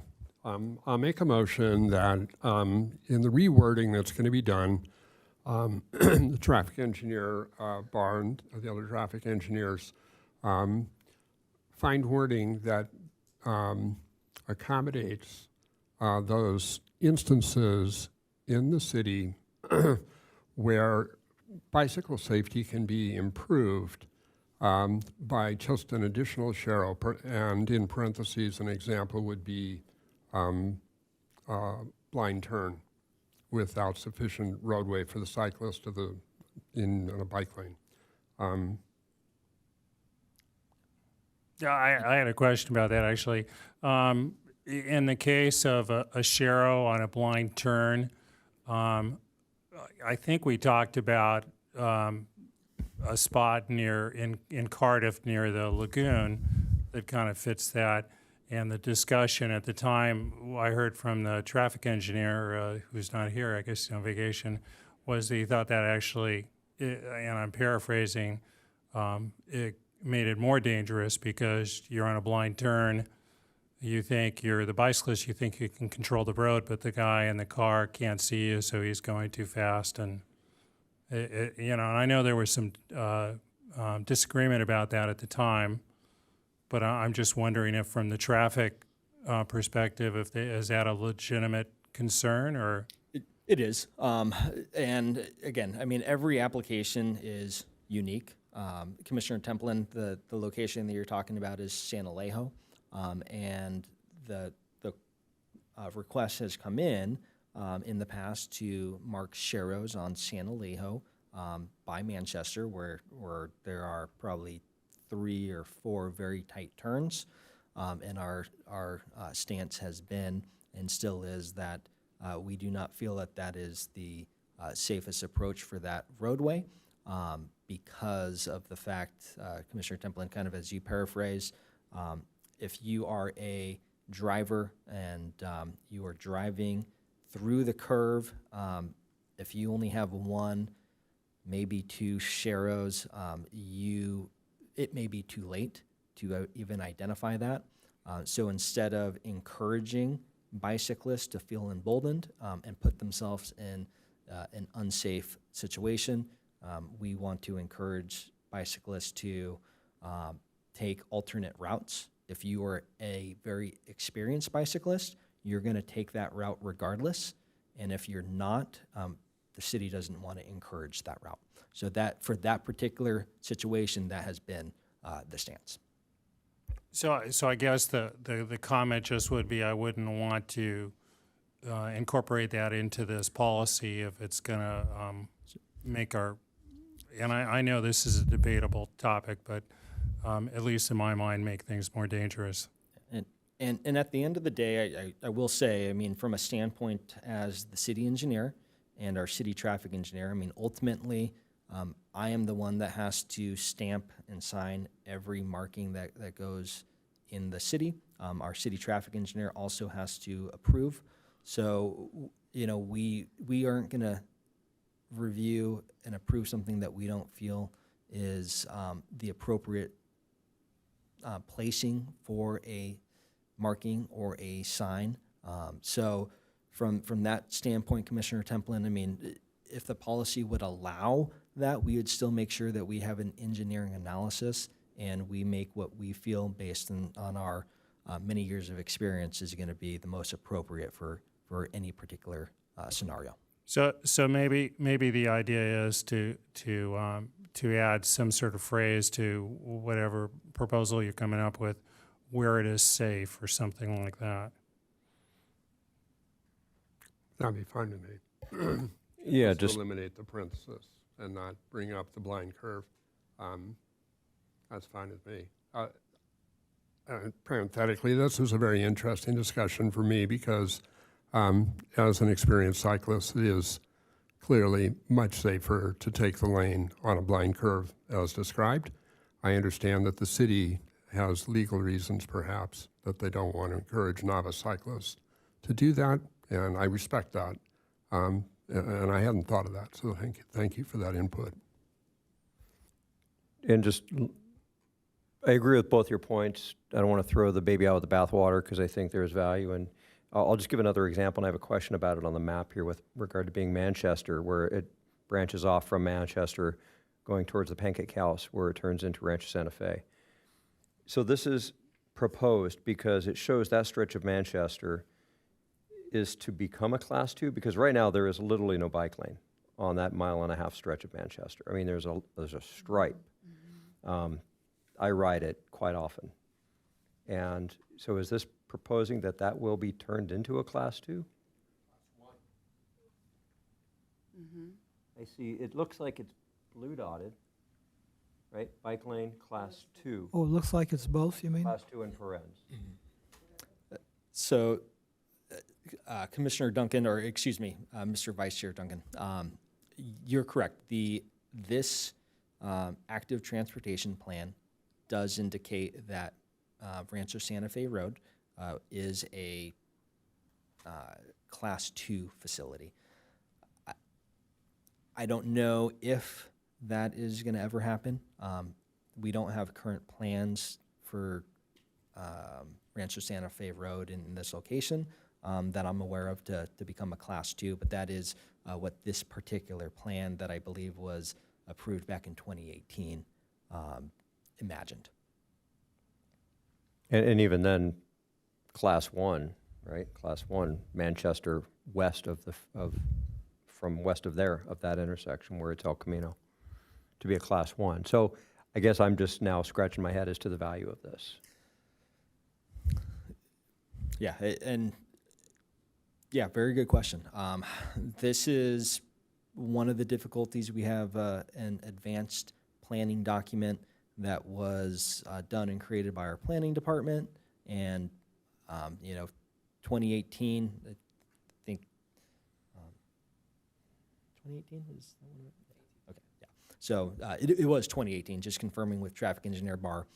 I think there are good intentions behind the advanced plan. I don't, again, from a standpoint of whether all of these are going to ever be incorporated or not, we just don't have active capital projects for all of them, and I don't have anywhere on a future CIP that those two particular projects would happen. So, I mean, from a standpoint of how valid is this still?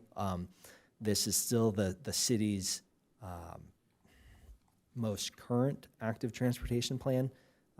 So I can't speak to whether there's intent or desire for this to change in the near future or not, but this is our current master plan. Right, okay, and a plan is something you plan to do. It isn't the current situation. So for the policy that we're talking about, these three parts of it and then the three subparts of Part 3, most of this is limiting sharrows to Class 3 bikeways. And if there is ever any reference to this current map, which is reflecting a plan which has not been realized in most cases, because I can tell you that stretch of Manchester and to Rancho Santa Fe is a Class 3.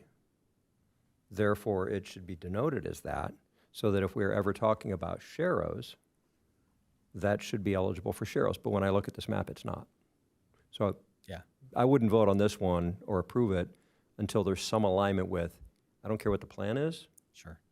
what is it now, and what could be acted on? Because right now, this map and this plan is completely irrelevant, because some of it's in effect, some of it's been done, some not. You can't make any decisions based on this plan of what is the baseline to be acting on for a new sharrow, for example. Because there are areas on Manchester that I'm talking about that fit some blank curve areas that I would argue should be sharrows as well. Yeah. Good comment. As I mentioned, this is the best plan that we have now. So from a standpoint of how we write this policy, including the ATP or not, I mean, I don't necessarily have a better planning document to utilize for that. So I understand, Mr. Vice Chair, exactly kind of where you're going. It looks like this map is not the appropriate map. From my understanding, when this was put together, a Class 3 roadway that's indicated on this plan hopefully would still, for the most part, hold water.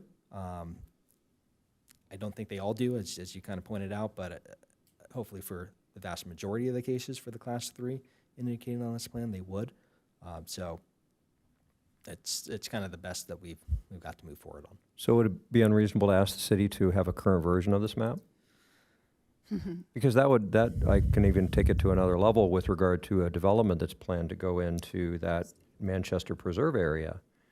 I mean, they're looking at, where they would construct the entrance to that development. Right. I would think it informing everything about the roadway, that one part of that is that it should be reflected correctly what the roadway is for cyclists.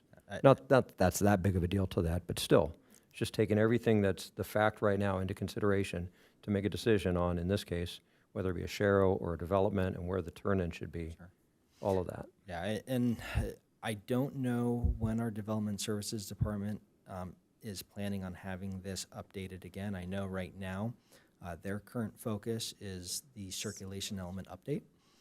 So I think the reality is once the circulation element update is completed and approved by council, some of these implementation plans can be revised and revisited. So, we're probably a couple years away from that.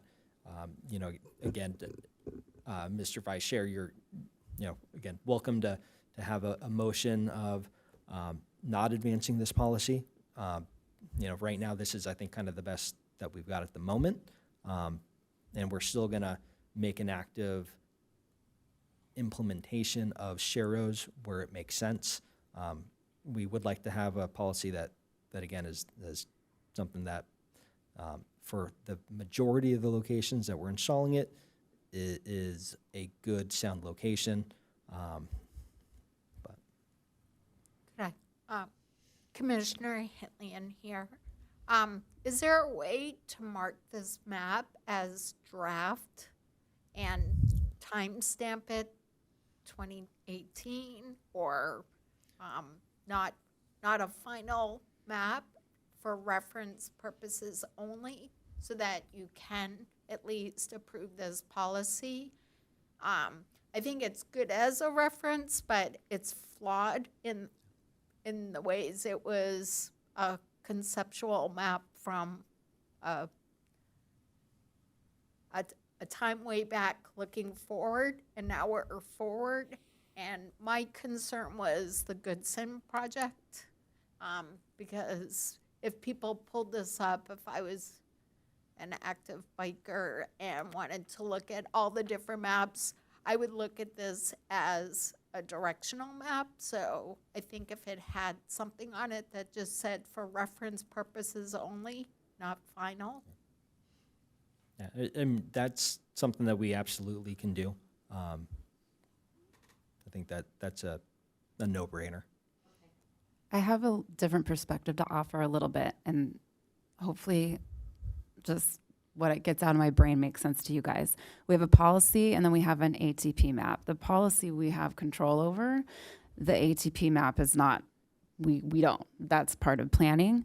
The policy says one way to become a Shero, which is a class 3 bikeway, is to be on the map, the ATP map, or you have this other option, number 3, of becoming a Shero. So I think the map aside, we can approve this policy if we agree to it, because it's listing several ways that they are going to,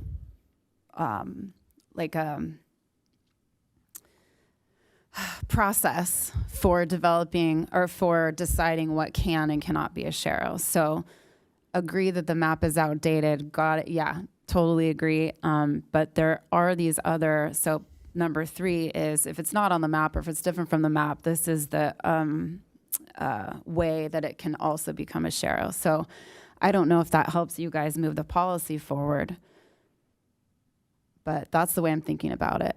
So we have to, the map is the map.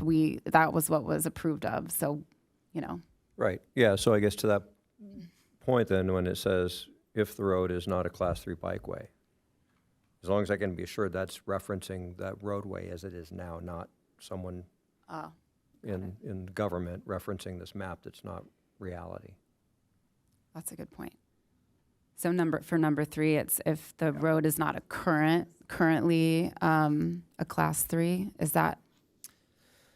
Oh, but So- sorry. Go ahead. Yeah, so, I mean, it may not be theoretically called a class 3 or bike route today. That doesn't mean that there's not intent for the city to further classify it as a class 3 and market as such moving forward. And that's really what the ATP is meant to do, is identify what our bike facilities are going to look like in the future. How are we building out to that? Mr. Vice Chair, I absolutely understand that the map has some flaws in it. I wish it didn't, but unfortunately, again, it's kind of the best map that we have at the moment of where we would like to move forward with our class 3 facilities. Again, that's just one of the criteria. You don't have to be on the ATP map at all to have a Shero. It's just one of the criteria to be afforded the Sheros. Yeah, I think that's what Commissioner Ratcliffe was saying. So as long as you can add that language that the map is for the attachment is for reference purposes only. Yeah.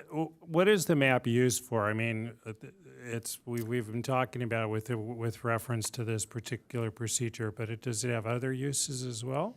So that map is from the active transportation plan, and that is a document that is an implementation plan of where the city council, again, this plan was prepared and approved in 2018, envisions our pedestrian and bicyclist infrastructure to look like in the future. So it's that master plan of where we're going to have sidewalks, where we're going to have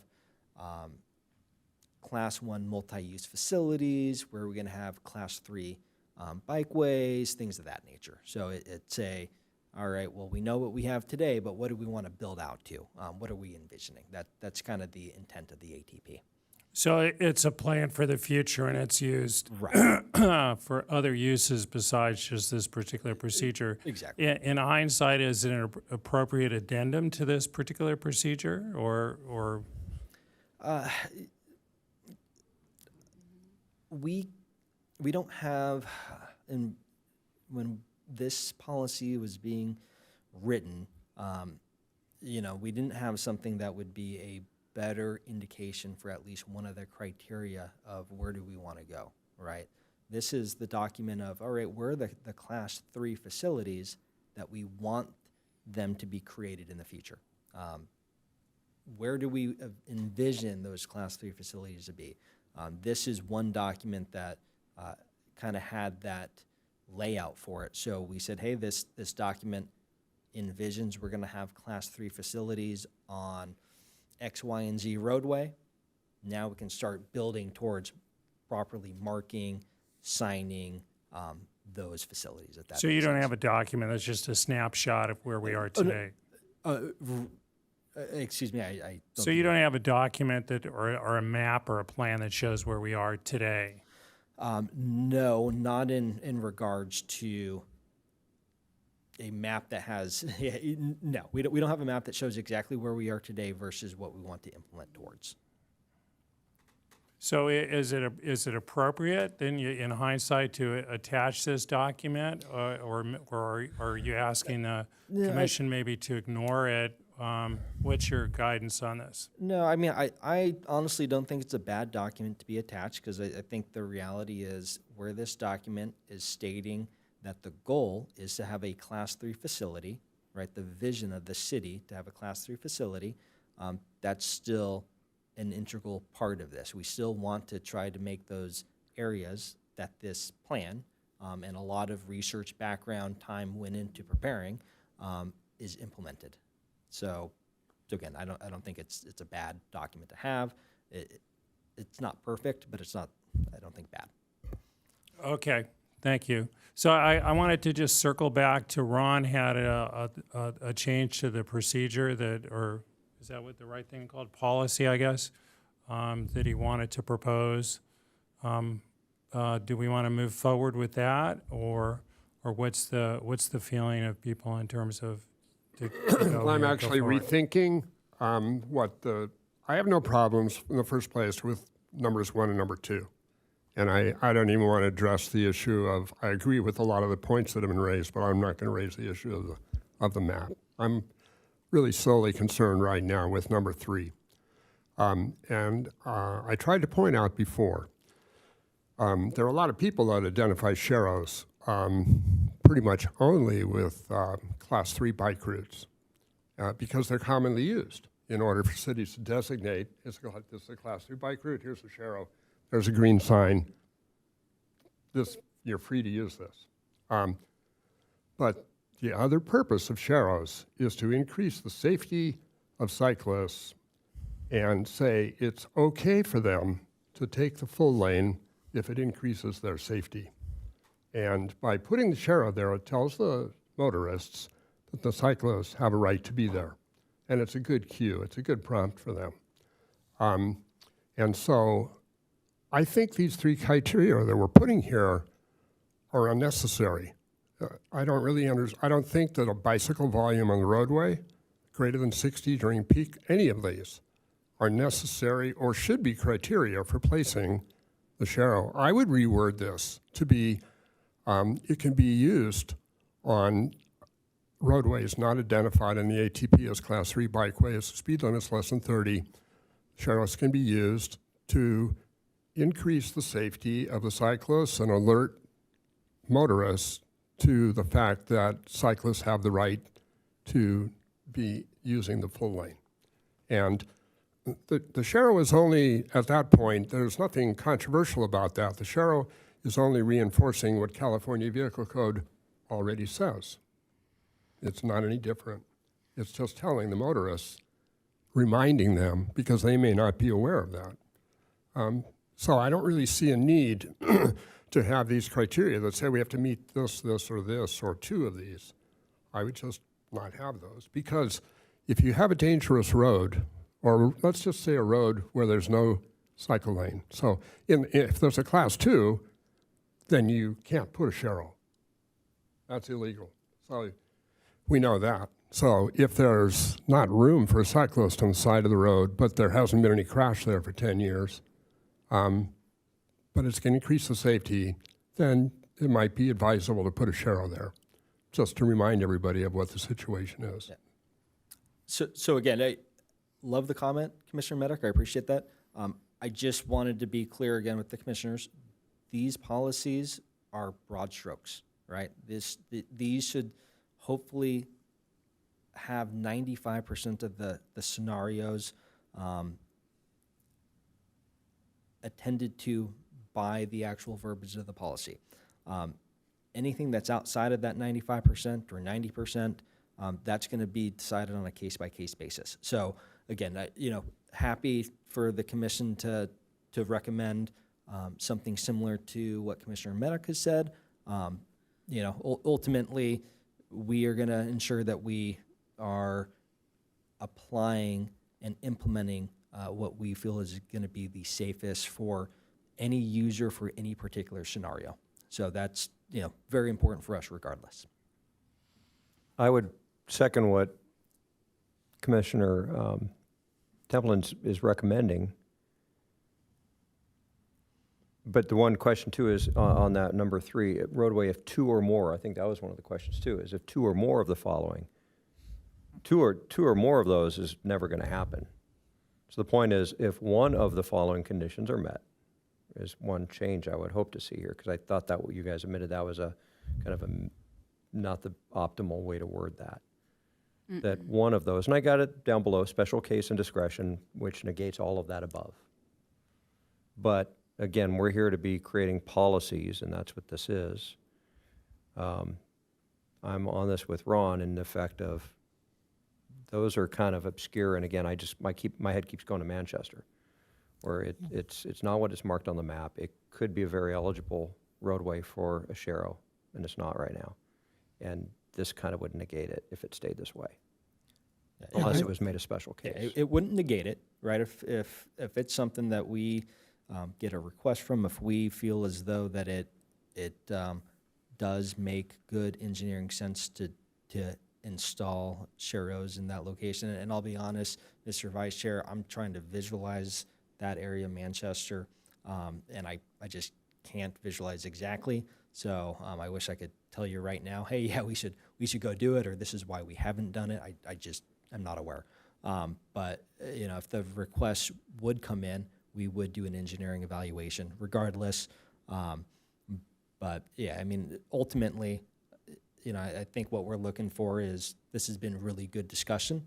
And I'm happy to continue the discussion on this particular policy if you guys would like, or if you guys as commissioners feel as though you've discussed enough, make a motion and call the question, and we'll take the recommendation from commission. I do have one. The criteria on number 3. So this is a hierarchical policy. So number 1 is first, and if it doesn't create you don't pass based on that, then it goes to number 2. If it's not on the ATP, then you go to number 3, and you have to pass 2 out of 3 of those. I assume that this is here to save you a lot of work so that you have the structure in place so that you're not evaluating everything that comes through on the app, all of that. Same with the ATP plan. It's there so that things go faster, they are more efficient, they cost less money, they save you time. Is there a reason why we need those 2 out of 3, or we can't just say Commissioner Medic's suggestion of, basically if it's safe, kind of in that light of, yeah. Sure. And so the intent on number 3 for why there is A and B, for instance, is, the indication is where we have a good number of bicycles and a higher volume of vehicles, right? That means you're going to have more interactions.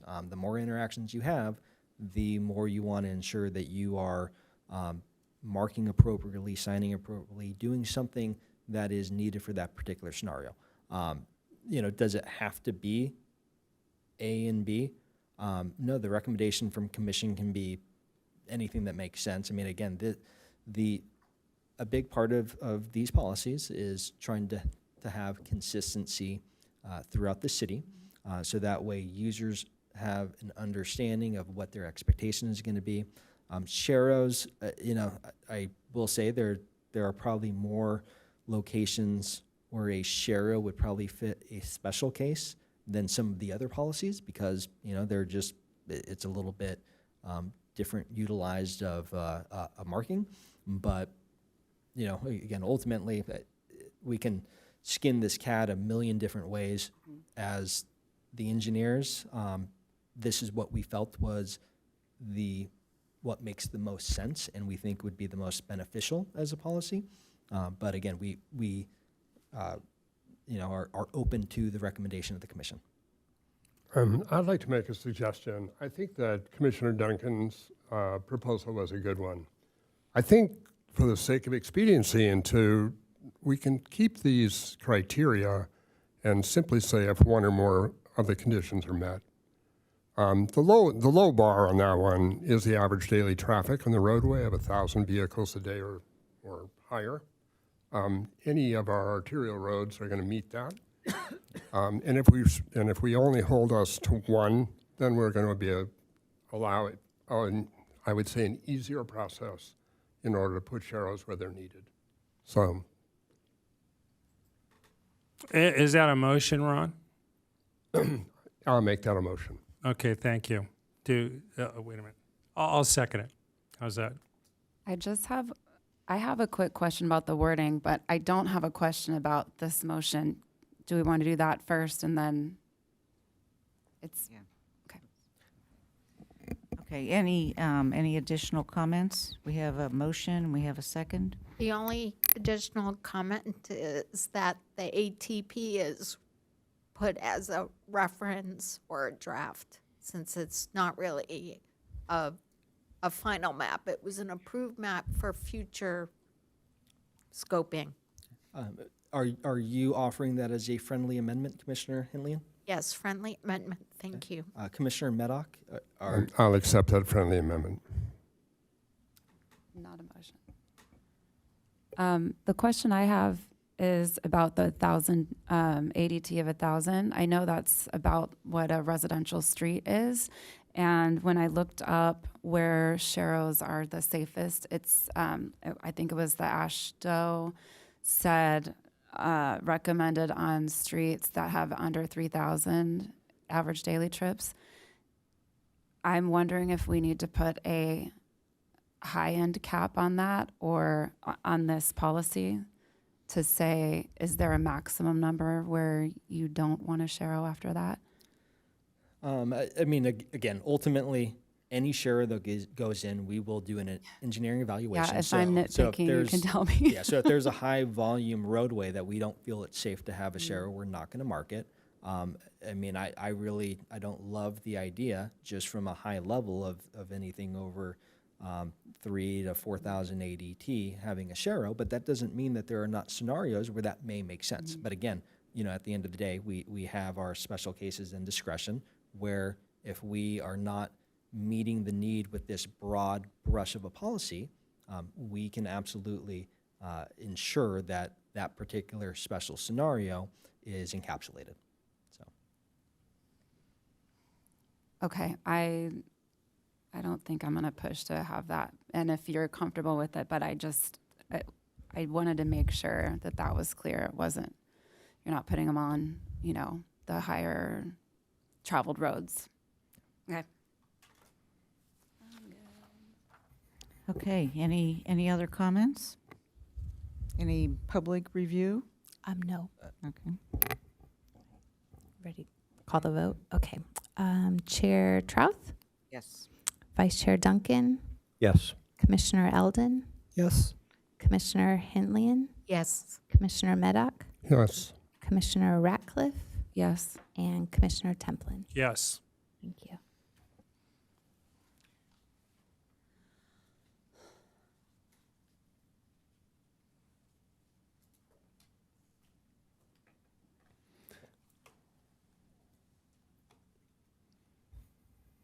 Okay, moving on to policy number 3, which is the policy on red curb paint. So this policy will establish a consistent process for staff to evaluate red curb based on the most recent California MUTCD and CVC guidance. So the installation of red curb may be considered at locations such as intersections, residential driveways located on streets with speed limits of 30 miles per hour or higher, or residential driveways on streets with speed limits of 25 miles per hour or lower, only where the driveway serves 50 or more parking spaces. So moving down to the evaluation criteria, red curb may be approved where the location meets at least 3 of the 4 following criteria. We'll take a look at collision history. Has a location experienced 1 or more correctable collisions within the previous 12 months? We'll look at sight distance. Do parked vehicles restrict adequate sight distance for drivers or pedestrians as defined in the latest edition of the Highway Design Manual? Is the location close to pedestrian generators like schools, parks, libraries?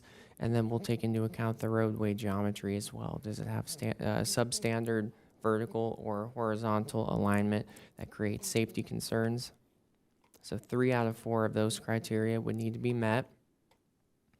Some info about the daylighting law.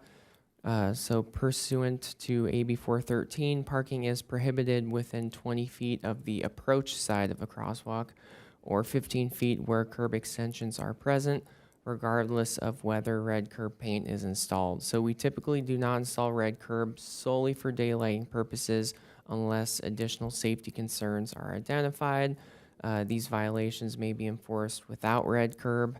The installation of red curb for daylighting may be considered at locations with persistent issues, and we would work with our law enforcement team with that. And then we have some language about the removal of existing red curb. So requests for removal will be evaluating using the same criteria outlined above. So if we determine that the existing curb marking doesn't meet the policy that we mentioned above, then staff can look into removing that red curb. So that concludes the red curb policy. Open to questions.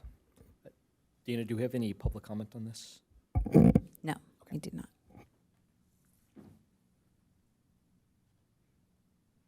Okay, opening it up for comments. So, Commissioner Henley in here. So if someone has a recommendation for a red curb, they could use my Encinitas app.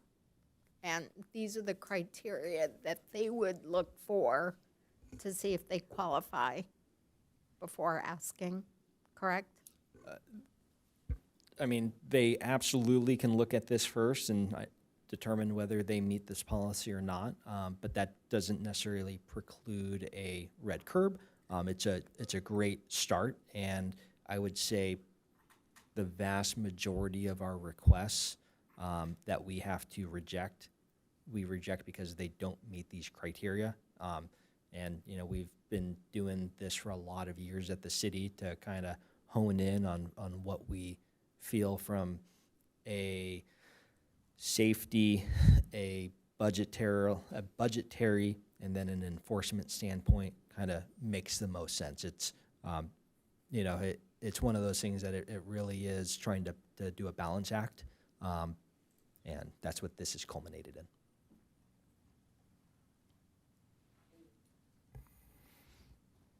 Any other comments? Yeah, I was just going to propose we go ahead and approve this particular policy. Okay, I second. Okay, let's see, call the vote. Chair Trouth, Yes. Vice Chair Duncan, Yes. Commissioner Eldon, Yes. Commissioner Hintlian, Yes. Commissioner Meddock, Yes. Commissioner Ratcliffe, Yes. and Commissioner Templin. Yes. Thank you.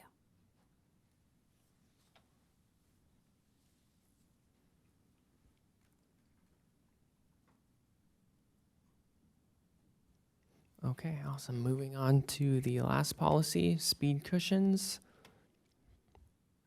So, as stated before, this policy has gone to council. It was first brought to them back in 2018, and over the years, it's gone to MTSC and council a couple times. Staff have made some modifications to it, and ultimately it's morphed into this document here. So speed cushions are vertical traffic calming devices designed to reduce vehicle speeds while accommodating emergency and larger vehicles. So it's a pretty long policy. I'm going to try to briefly go over how this typically works. So when a neighborhood or a street wants to have speed cushions installed on their road, we typically have a petition form. And on that petition form, the requester needs to collect 10 signatures from neighbors on that road, and then they send it to staff. Staff will go ahead and verify those signatures, make sure that there are no duplicates because it's one signature per parcel. And from there, we will take a look at the road to see if it qualifies as a residence district per California CBC 515. If it does, staff will go ahead and reach out to the fire department to get their feedback and see if fire would be okay with having vertical traffic calming devices on that road. This step here is typically the step where a lot of streets, we say that speed cushions are not recommended on this road, and then we would have to go work with the resident to find other traffic calming enhancements that we could do on their road. I'm going to quickly go to the map because it is an important map, and our fire department did spend a lot of time on this. So this third step talks about this map here. So any road that is in the hatched area, that's the high fire severity zone map, and any road that is just highlighted in green or red or blue, those show the roads with at least 200 annual emergency responses or priority connectors or just main evacuation routes. So if a resident requests speed cushions on their road and the road is either highlighted or in the hatched areas, typically fire would not recommend speed cushions, and again, staff would go ahead and work with the residents to find other solutions for traffic calming. So that's where a lot of roads typically lose that opportunity per se to have speed cushions installed. So that's step 3. But when it's not on the map and fire does give the feedback of saying we are okay with speed cushions on the road, we go to step 4. So step 4 is the city staff's, our engineering team's evaluation. This to qualify for speed cushions, it would need to meet at least 3 of 5 of the criteria, or if criteria number 2 is not met, which is the speed criteria, it would need to meet all the other ones. So the first criteria is the roadway has an ADT of 500 vehicles. The speed criteria states that the 85th percentile speed of the road is at least 7 miles per hour or more above the speed limit, or at least 12 miles per hour above the posted speed limit on roadways that had that AB 43 speed limit reduction. Does the roadway geometry, the site distance, curvature, slope, does it cause safety concerns? Does the roadway, is it within close proximity of at least one major pedestrian generator like schools and parks? And does the roadway have or lack active transportation facilities like sidewalks, bike lanes, and other non-vehicular facilities? If it does meet that criteria, we then work with the requester and potentially some volunteers on that requesting road to finalize the proposed speed cushion locations. And once we finalize those with the residents, we'll go ahead and mail out a voting ballot to all the impacted property owners, and the voting ballot will essentially have a yes or no checkbox asking if they support the installation of the speed cushions. And the goal is to get a minimum response rate of at least 50% of the parcels, and that's the minimum. And then of that 50%, if a majority checked the yes box and they support speed cushions, then it would move on to the next phase. But if you meet that minimum response rate and a majority say no, then it does not meet the criteria for speed cushions, and it kind of stops there. And then some additional details on the impacted property owners who will actually receive a ballot. It would include owners of properties on the subject street within 500 feet of one of the proposed speed cushion locations, or owners of properties on the subject streets or a cul-de-sac off the subject street with no alternative outlet, and they must who must pass the proposed locations for regular access to and from their home. And each parcel is allotted 1 vote, regardless of the size of the parcel and number of units. Parcels with multiple owners receive 1 vote in total. And then the next couple bullets talk about just what I said before about the return rate and what would qualify as a success or a fail. And then some additional policy notes. The fire department let engineering staff know that installed speed cushions shall be removed if any issues arise affecting emergency response times. They also mentioned that traffic calming should not be implemented in areas, like I said, on the map, whether it's a highlighted road or in the fire hazard zone. And then residents can request their street be reevaluated for speed cushions no sooner than 1 year after that initial speed cushion evaluation. So I know that was a lot, but that does conclude this policy, and we're open to questions.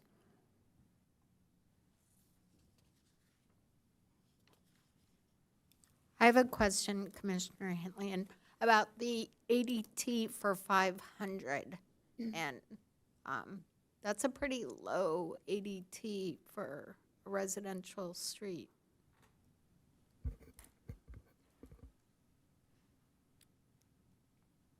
Did you have a question or just a comment?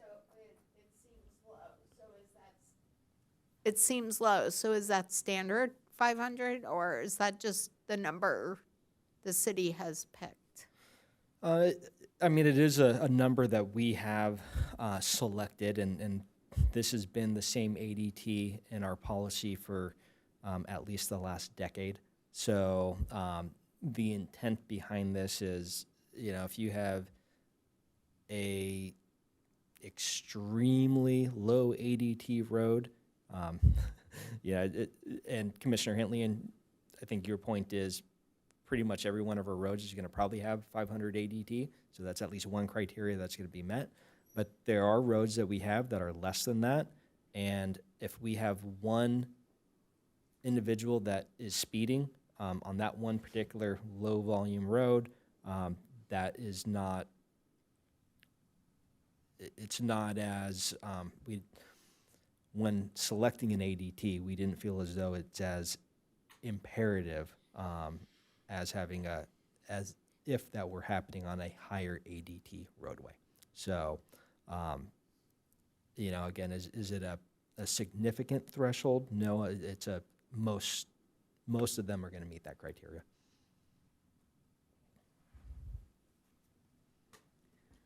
I have a question on the 10 houses, which is one of the first criteria.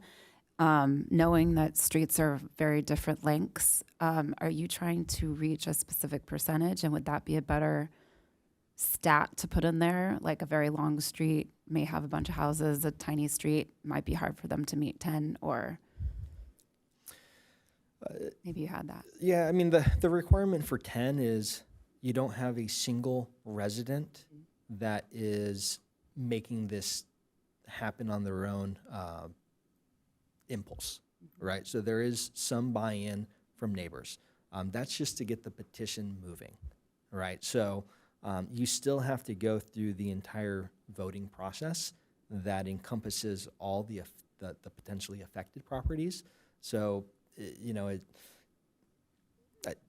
I think in our experience, 10 is a fairly good number to at least entertain that there is buy-in from neighbors of this being an important issue to further reconcile. Okay, yeah, I just wanted to make sure it wasn't going to be too tough for some streets. But if in your experience it hasn't been, then I'm fine with it. Yeah, we haven't really experienced that particular item being the problem.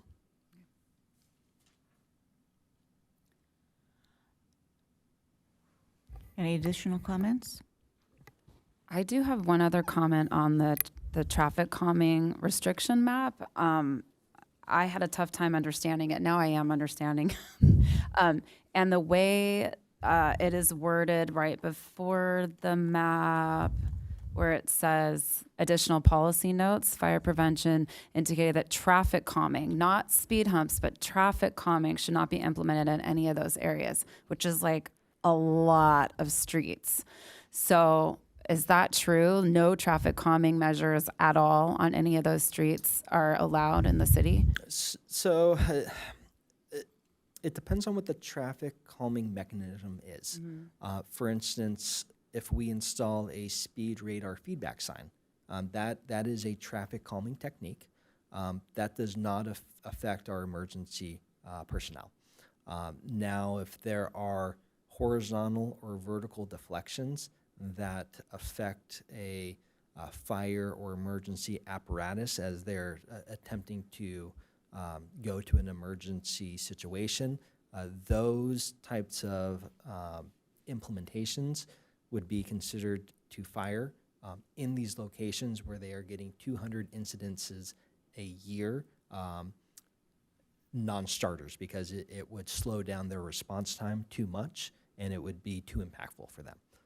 And just for the commission to know, that was the main addition that we have had in this policy since it was approved by council. The last time it went to council was 2021 when this policy was last approved. This is the major change that we've incorporated in the policy since that time.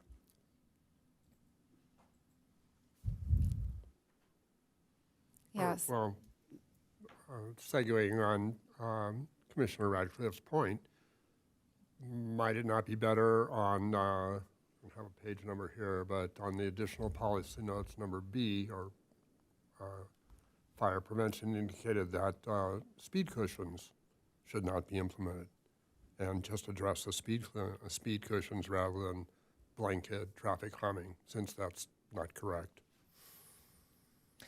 Are there other traffic calming methods that the fire department is concerned about? Yes, yeah, they are concerned with any horizontal or vertical deflection in these areas, as indicated on the map, that would affect their response time. So, that doesn't mean that every horizontal or vertical element will affect their response time, but it means that they have to review it for the approval of that. Essentially, any vertical deflection will affect their response time. So those, which is a speed cushion, those are typically non-starters for them in these areas. Horizontal deflections, it really depends on what it is. For instance, if we have a curb bulb out at an intersection, and it does not narrow their path of travel, and it does not restrict their ability to move through the intersection, that would not be an issue with them. That would typically be if you have two roadways that are multi-lanes.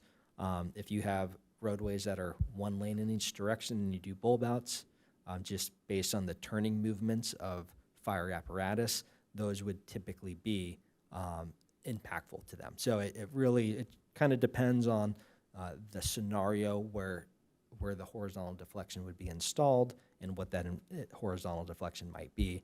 But just to kind of give you a sense of what they are looking at and what we as engineers are looking at. So it's not just speed cushions. This map was created by the fire department for really anything that would affect their response time. Yeah, okay, I will let it go, but I assume you have options. I'm looking, for example, at Village Parkway, which is no traffic calming, but it's a huge, it's got schools all around it. I know there's also a fire station there.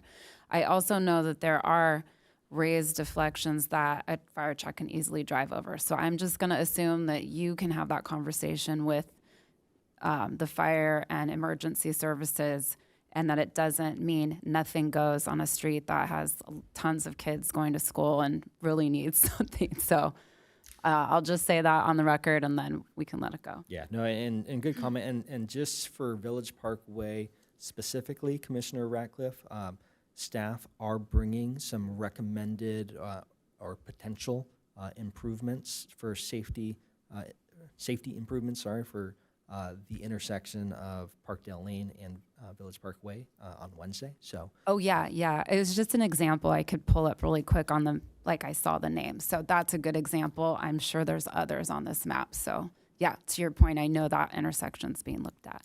Okay, thank you. Any other comments? Okay, can I have a motion? Yes. I'll second.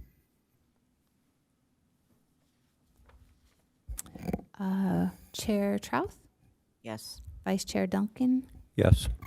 Commissioner Eldon, Yes. Commissioner Hintlian, Yes. Commissioner Medka, Mirak, yes. Commissioner Ratcliffe, Yes. and Commissioner Templin. Yes. Great, thank you.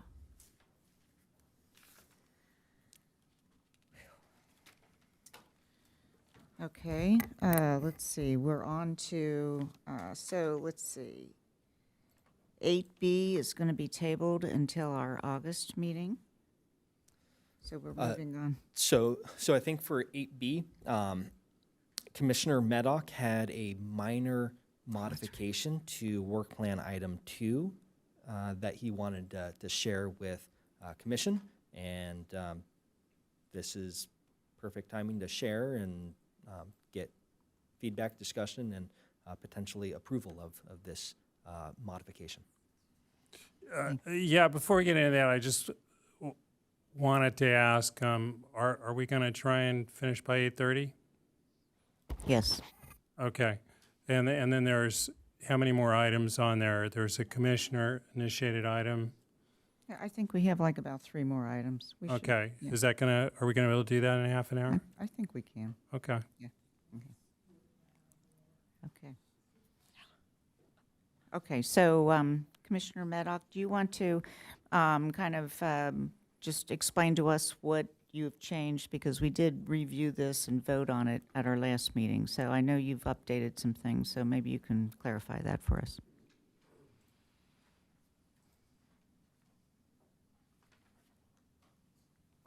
I don't, I don't think that there's any particular changes other than, I think what it was is just an explanation, and it's in the letter that I wrote, which is in the form of a letter to the city council, and that was to be looked at and voted. I would suggest that we just table this discussion until August, when we look at the whole work plan. Okay. So just to clarify, I don't think that there is any intention on revisiting the FY26 work plan, which I believe this is part of. Commissioner Meddock, I think when I was reviewing the documents, it looks like this particular route that you had indicated for work plan item 2, the modification, I believe, was where the beginning, the point A on this route was starting, and it was, I think, coming down Vulcan Avenue and up Andrew. And I believe that was a little different than what you had presented in May and what was approved in May. So, so this is what was approved in May, and do you have that?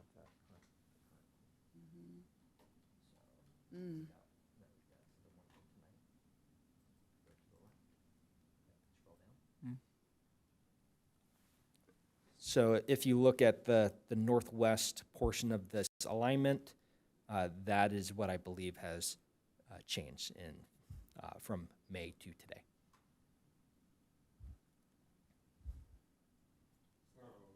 Is that a modification that came from traffic engineering? This is what came from you, Commissioner Meddock. So this is what was proposed by you in May that you're seeing. Go back. That you're seeing on the screen. Point A began at the 101 La Costa Avenue intersection and went east on La Costa Avenue and then south. And then the revision that you sent over for today's meeting is this, where we are starting again at the same location of the 101 La Costa Avenue intersection, and we are going east on La Costa Avenue and then south on Vulcan up Andrew to Elios. That, So we're going on Vulcan over to Andrew instead of going on La Costa to Sheridan and then over to. yep. Mm-hmm. I'm going to apologize for that change. I think either one is acceptable, quite frankly, but I would prefer the one to Sheridan, just because it eliminates that left turn across traffic on Vulcan. Yeah, I would recommend that version. Okay, so it sounds like, if I'm understanding you correctly, Commissioner Medoc, the version that you were looking at on your screen is what you prefer. Correct. That is what was voted on by commission in May. So it sounds as though you would like to retract the modification that you had for this month. Yes, I would like to retract that. I'm frankly not sure how it even got there because, well, no, I won't go into it, but I'll retract that. Okay. Perfect. Well, Commissioner Templin, we're saving some time. Thank you. You're welcome. Okay. On to, let's see, item 9, commission member initiated agenda item. And Commissioner Templin, do you want to take it away? Yeah, I almost made a shameless plug in the previous discussion about traffic cushions because I essentially leveraged the language from that document into this proposal.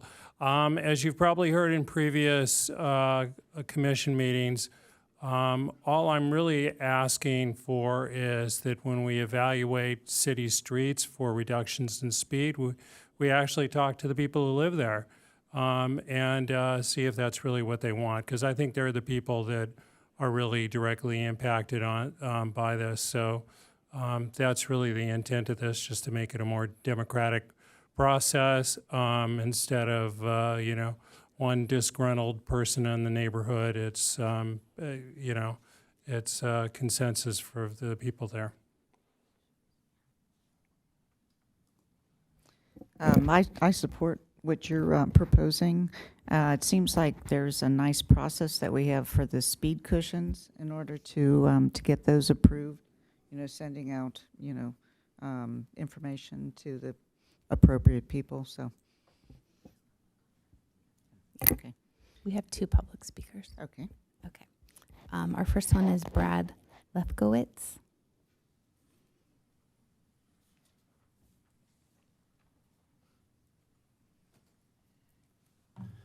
Hello, Commissioners. Brad Lefkowitz, District 4. I'm struggling to understand why a Traffic and Mobility Safety Commission would spend their time proposing new obstacles to improving road safety. AB 43 exists because California recognized a fundamental problem with the old system. For decades, speed limits were often determined by how fast drivers chose to drive. The results were predictable. Higher speeds led to higher speed limits, regardless of what engineers, residents, or safety data might suggest. AB 43 gave local agencies a new tool that allows transportation professionals to consider actual safety conditions when setting speeds. Tonight's proposal would effectively take that tool away. Under this concept, lowering a speed limit would require a survey process with majority participation, majority approval. On paper, that may sound democratic. In practice, it would make safety improvements dramatically more difficult and in many cases nearly impossible. Who gets surveyed on roads like Encinitas Boulevard? How many households? How far away do children who bike to school get a vote? And how much would this process cost? Under the fiscal considerations, we find none. There is no analysis presented with this agenda item, no evidence that this approach would improve safety, no examples from other cities, no data showing a problem that needs solving. Just a proposal to make safety interventions harder. Over the past few years, Encinitas has experienced serious crashes, severe injuries, and tragic fatalities on our streets. We have repeatedly heard calls for action. The response to those tragedies should be to give our engineers more tools to improve safety, not fewer. Again, I find it remarkable that we are considering a proposal whose primary effect would be making safety improvements harder to implement. I respectfully urge the commission to reject this item and focus instead on evidence-based solutions that help us build safer streets for everyone. Thank you. And our final speaker is Mike Dobransky. I tend to agree. 24% of our crashes on our roads are DUI related. 23% are speeding related. Speeding is one of the most dangerous things on our street, leading cause of death on our roads as well. And AB 43 actually gives us power, local control over the speed limits, not just drivers driving as fast as they want, and then we set the speed limit based on that. Everything Brad said is true. We have a lot of people that commute through Encinitas from Carlsbad and San Marcos down to the freeway, from Rancho Santa Fe through. The driver who hit Emory was commuting through, speeding and running a red light. We just looked at a slide that showed the fire department won't let us have traffic calming on any road just about. We're just gonna let people vote? Like, we don't want, like, it's an impossible hurdle. Why don't we do that on Sharrows? What if we had people vote on Sharrows? Can't put a Sharrow on our road unless 50% of the people nearby vote on it.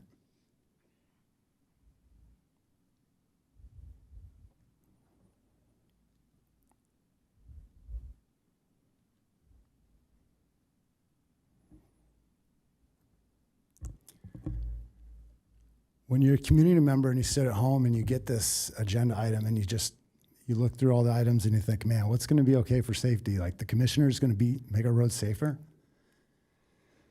then you look at the item and you think, why would they want people to vote on the one thing that we need the most?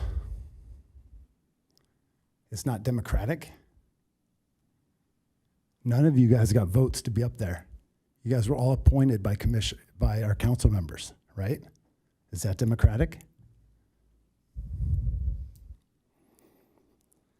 We voted for our council members. We trust them to give you guys power, to do the right thing, to look at the numbers. No analysis in this.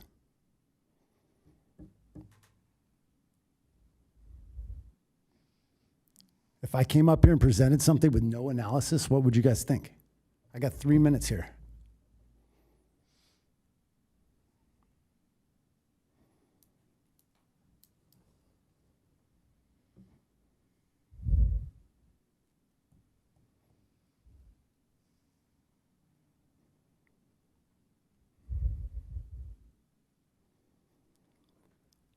You guys can set the priorities. Speeding is one of our top priorities, okay? That's it. You guys can decide what you want to focus on in this commission. Speeding is at the top of the list with DUIs.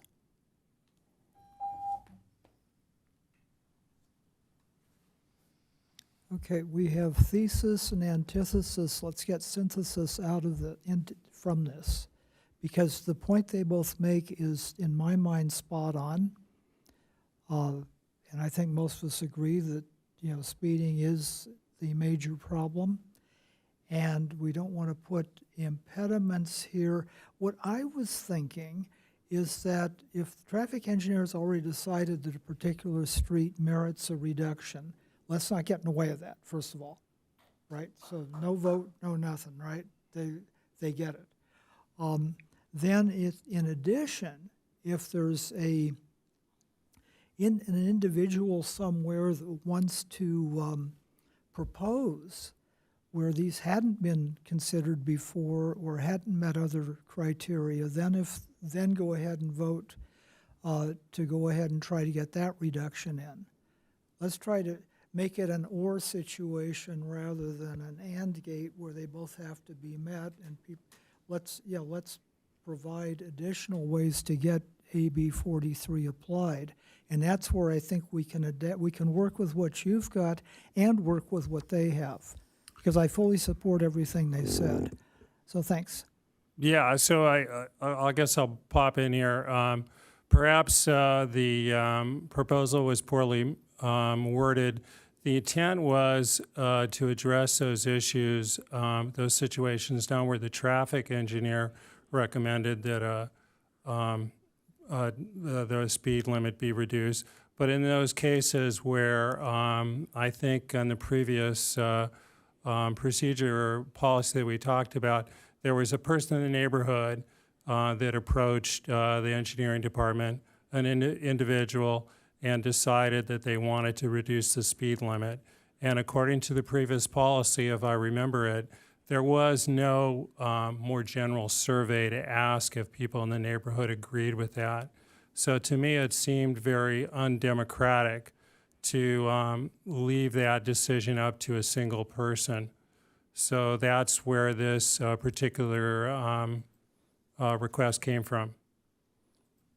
That's where I thought you were going with it, but I want to make sure we capture their intent in the wording, and that's where I think we have issues right now. Well, Thanks. I think it's either a mistake on my part, or maybe the entire policy is not understood. And Dan, I'm kind of looking over here, hoping you can help me understand this. But really, the intent was, in the case when a single person requests a reduction in the speed in their neighborhood, that instead of just basing the decision on that single person, that we actually do a survey to see that everybody in the neighborhood agrees with it. So, Commissioner Templin, you're correct. Right now, the policy that we have is if we do get a resident, and again, this is just for residential requests to apply AB 43. We have applied as staff AB 43 across virtually all of our major roadways. So, so again, residential roads is where this request or this policy is really being requested by any residents. Prima facie speed on a residential roadway is 25 miles an hour. So the request from a resident could be to reduce that to 20 miles an hour. The policy currently does not require that there be more than one resident in favor of it. So like the speed cushion policy that we just spoke about, there has to be 10 signatories with that request to show that there is interest in the community need for that speed cushion. Currently for our AB 43 request, we do not have that. We do take a single resident request for the speed reduction and do an analysis from there. Okay, and with that in mind, does it make sense to sort of revise with the verbiage I have here? It occurs to me, after listening to the two speakers, that maybe it was the way I wrote it made it too general in how to interpret it. Or is it clear from the document that was the intent? I understood the intent. So, Okay. so I think, and I think that might be just because I'm familiar with the speed cushion policy that that this was kind of based on. Ultimately, if we have a resident request for a speed reduction, whether it was a single resident or 500 residences, we would evaluate it the same way. Meaning, if we have a request, we make sure from a traffic engineering standpoint that we don't say no to a request without an evaluation, because there truly may be a need. Residents in large part are staff's eyes and ears. We can't be on every road at every point in the day. So requests do help us, even though we get, as I mentioned earlier, 500 plus a year, so that's a good amount of our traffic division's staff time. But from a standpoint of, there being a need to increase that threshold, I'm not going to say that there's a need to do so, but I also understand the concern of, if you have one individual that may not have the same sentiment as the neighbors on their street, they have power to at least make a request.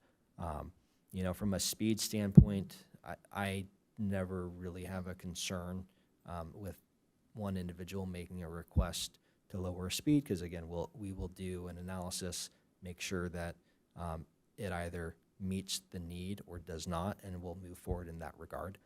Because there are times that we do get a request and we do a speed evaluation, and there really is not speeding on the roadway, right? So we let the resident know that that roadway just doesn't meet the need for the request, because the engineering evaluation the data showed that there's no speeding occurring on the road.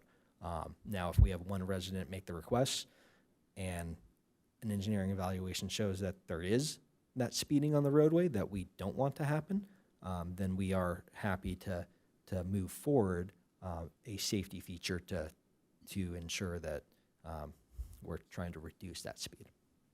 Okay, so then the request is really just to understand it within that context, and just to go back to what I said before, I think it's really up to the neighborhoods. I know if I lived in a neighborhood and they lowered the speed limit for some reason without really even consulting anybody, I wouldn't be very happy about it. So, or did anything in my neighborhood. So I kind of disagree with some of the speakers if the implication is that this is less democratic or it's restrictive. I think it's really leaving it up to the people that live in that neighborhood to decide what they want to happen in your neighborhood. I have a question. Obviously, you have an established policy for setting speed limits in the city based on science and analysis. When speed limits are lowered, it goes before council and there is public comment on that, correct? So to your concern, and I'm sorry, I'm not letting you talk yet. To your concern, I do think there is avenue for people to comment if they don't want the streets lowered and why, but I'll let you verify that. Yes, Commissioner Ratcliffe, you're correct. Any request that we receive for a reduction in speed on a roadway per AB 43, our policy is we evaluate whether or not that request meets the traffic engineering analysis threshold or not. And if it does, we move forward, and that makes it on a list that comes to MTSC for review and vetting, and then ultimately to City Council for review and vetting. So any request that does move forward has two public meetings for input. So that is correct. Well, yeah, of course, it depends on how important you think the decision is. Of course, we already heard today that for traffic cushions, you do actually survey the neighborhood, so it's not unusual to do that. And I think, honestly, while in this city there's always opportunities for public comment, the level of engagement is not the same for everybody, and certainly there's a lot of folks that don't have the time or the energy to go to a public forum. Obviously, a lot of people do. So I think it's just an opportunity for people to have more control over what happens in their own neighborhoods. I'll leave it at that. Okay. So are we discontinuing this, or? I'm in queue to speak. Okay. I just didn't know if you were using the queue. Commissioner Henley in here.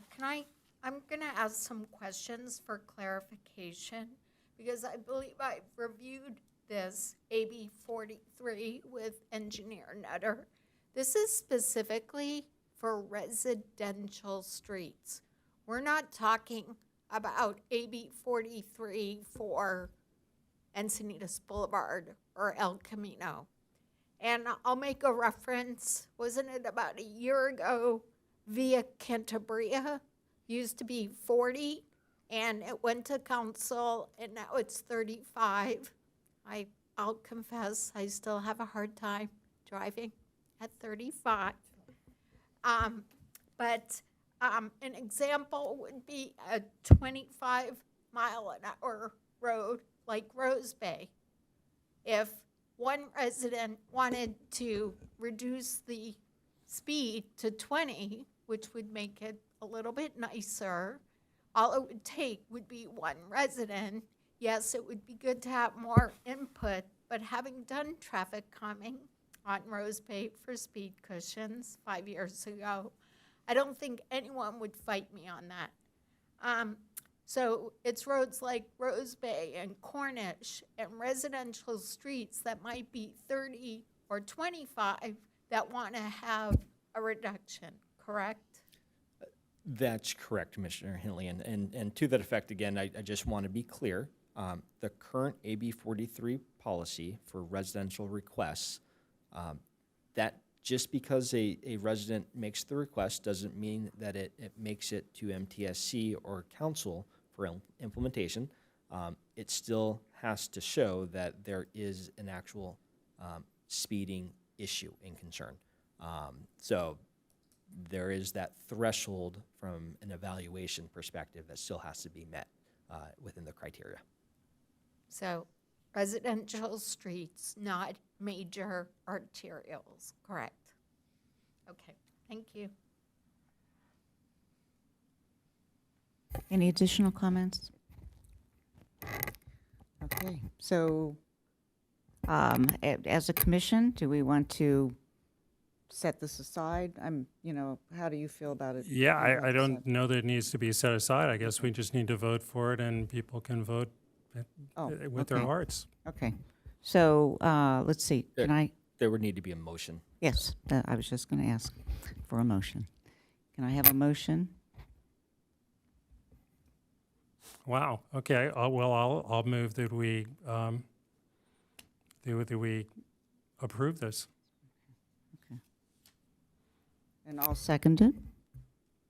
Any additional comments?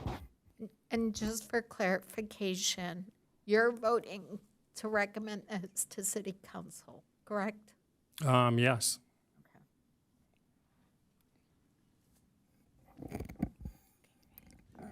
Okay, Chair Trouth, Yes. Vice Chair Duncan, No. Commissioner Eldon, No.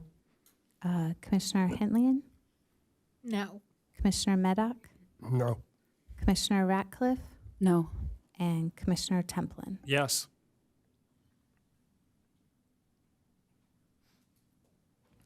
Okay. On to, let's see, Commissioner Corner, and let's see, item 10A is consideration of a monthly fire department informational report. So, And I do want to remind commissioners, for Commissioner's Corner, this is a time for you, if you have an item on Commissioner's Corner, we have two tonight, you can say a few sentences regarding your item to gain support of a second commissioner. If you gain support of a second commissioner, then it will go to our next regularly scheduled meeting as a discussion item on the agenda. thank you for the clarification. Okay. So the concept was very similar to the sheriff's report on pedestrian, bike, and auto, that the fire department also would produce a similar report that would give us insight to calls of service that the sheriff may or may not have included in their report. So it could seem duplicative, but it also could fill a gap, and we may see we're getting more calls for service on Solana Beach, Cardiff on the 101. And so it was just an opportunity to make sure we're looking at the report. So the request was not to tie up staff time, but to receive a report. And would we receive it as a special presentation monthly or quarterly? So that's the discussion. Okay, and if I understand correctly, what we're looking for is another person, another commissioner that supports you so that we can move it forward and put it on the agenda for August. Correct, and there cannot be any discussion on this item tonight.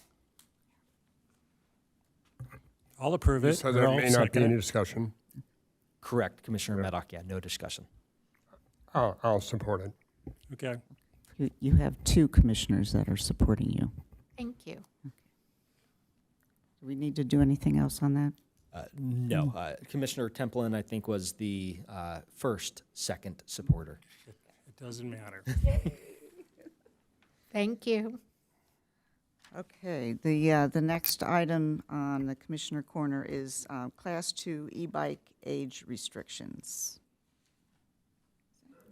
I guess I'm a little confused about that one. I thought we already generated a letter and, Yeah, I did too. I'm going to put this in Commissioner's Corner. okay, Commissioner Templin, so I'll very briefly explain it. okay.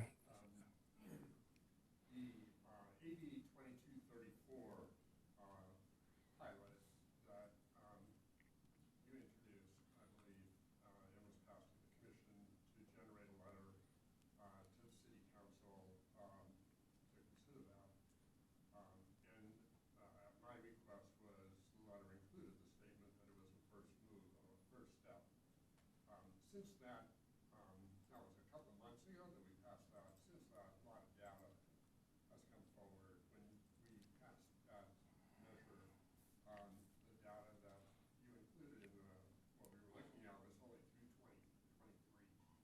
Since then, pediatric trauma in San Diego County has increased very dramatically. That's one issue, one reason that I wanted to bring this forward. So I think we've all seen a lot of instances that indicate, and we know the data from Rady Children's and from Scripps Memorial Trauma, that there are a lot of pediatric patients being taken to those hospitals as a result of electric bike crashes. Most of those kids are 12, 13, 14, and 15 years old. They're not 11 years old. So I consider the 2234 initiative to be really an empty gesture, and I'm going to be recommending that this commission considers doing what Marin County has done, which is Commissioner to Maddock, restrict the use.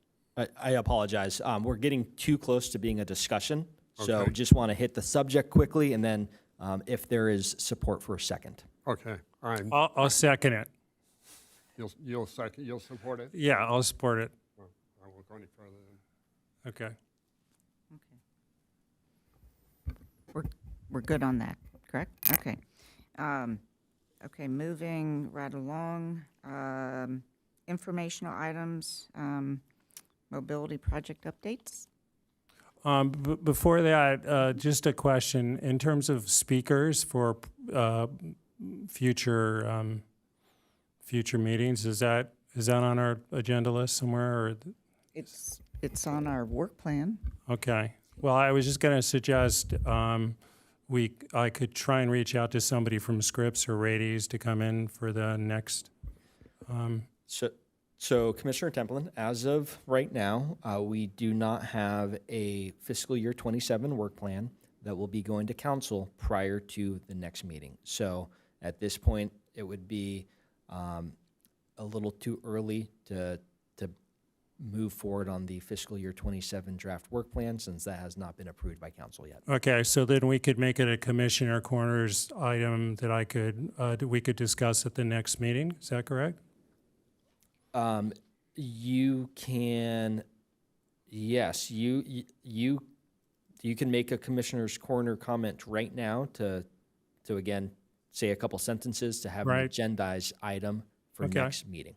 Yeah, so then that would be the request, just at least we'll discuss this at the next meeting for maybe extended to maybe a larger discussion about future speakers. And because this is not on a work plan, it would be a commissioner-initiated item, just as we saw from Commissioner Templin a few minutes ago at our next meeting, if supported by a number 2. Okay, or maybe it becomes a part of the work plan, but at least this way we'll get to move it forward. So, question. I think I need a second. Second. There we go. Okay, and then I'm sorry because I know we're almost up at the wall here.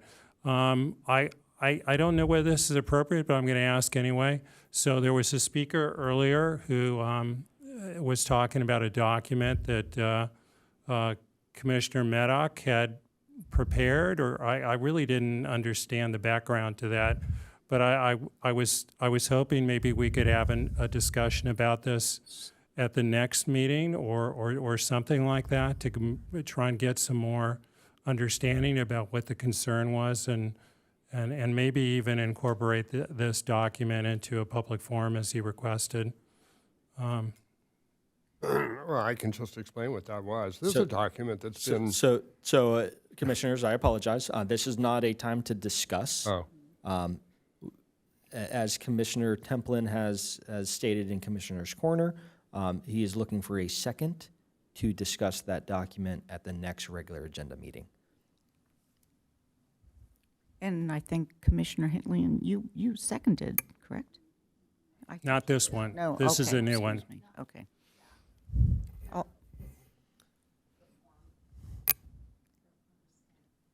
And this is to start to formalize lectures and how we would. No. move forward. We've moved on to a new Okay, a so new now you're on topic. to this So one Brad Lefkowitz talked about a document that he felt should receive a public forum, and I don't know anything about the document, and I just wanted to maybe give the commission an opportunity to understand more what Brad was referring to. So I still. I'll second that so we have Yeah. the discussion. Okay. Yep. Nope. That sounds good. Okay. Yeah, that's all it is. Okay. So I believe that's it. So we have item number 11. Since we're at 8:30, technically we do need a motion to extend the meeting. I think we can finish this in 3 to 5 minutes. So, Madam Chair, if you'd like to make a motion to extend. Okay. I'll make a motion to extend for 15 minutes. Second. Generous, I was going with 5 minutes. Do we need? All right. Do you need to vote? Yeah. I was asking. Sorry. Let's see. Sure. You have to do an all in favor. All in favor. Okay. Aye. With Commissioner Eldon at a no. Okay. Thank you. Okay. So let's see. Project updates. All right, so this is our monthly mobility project update. This is through the engineering department. So again, as we do every month, we provide you with projects and updates on these projects. If you guys have any questions or comments about any of the projects, right now you're welcome to ask them. And as always, if you ever have a question about any of our projects, you can always reach out to us. All of our staff, the project managers, are happy to answer any and every question that you might have. So with that, I'd like to open it up to any potential questions or comments. Can you make the font bigger?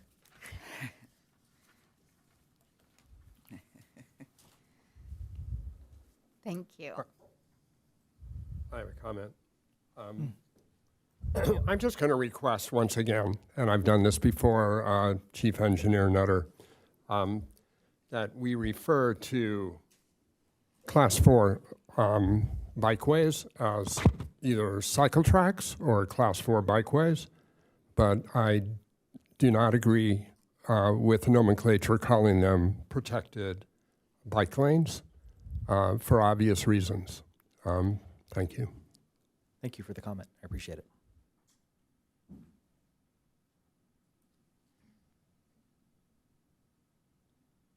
Okay, hearing nothing else, Madam Chair? Okay, meeting adjourned. All right.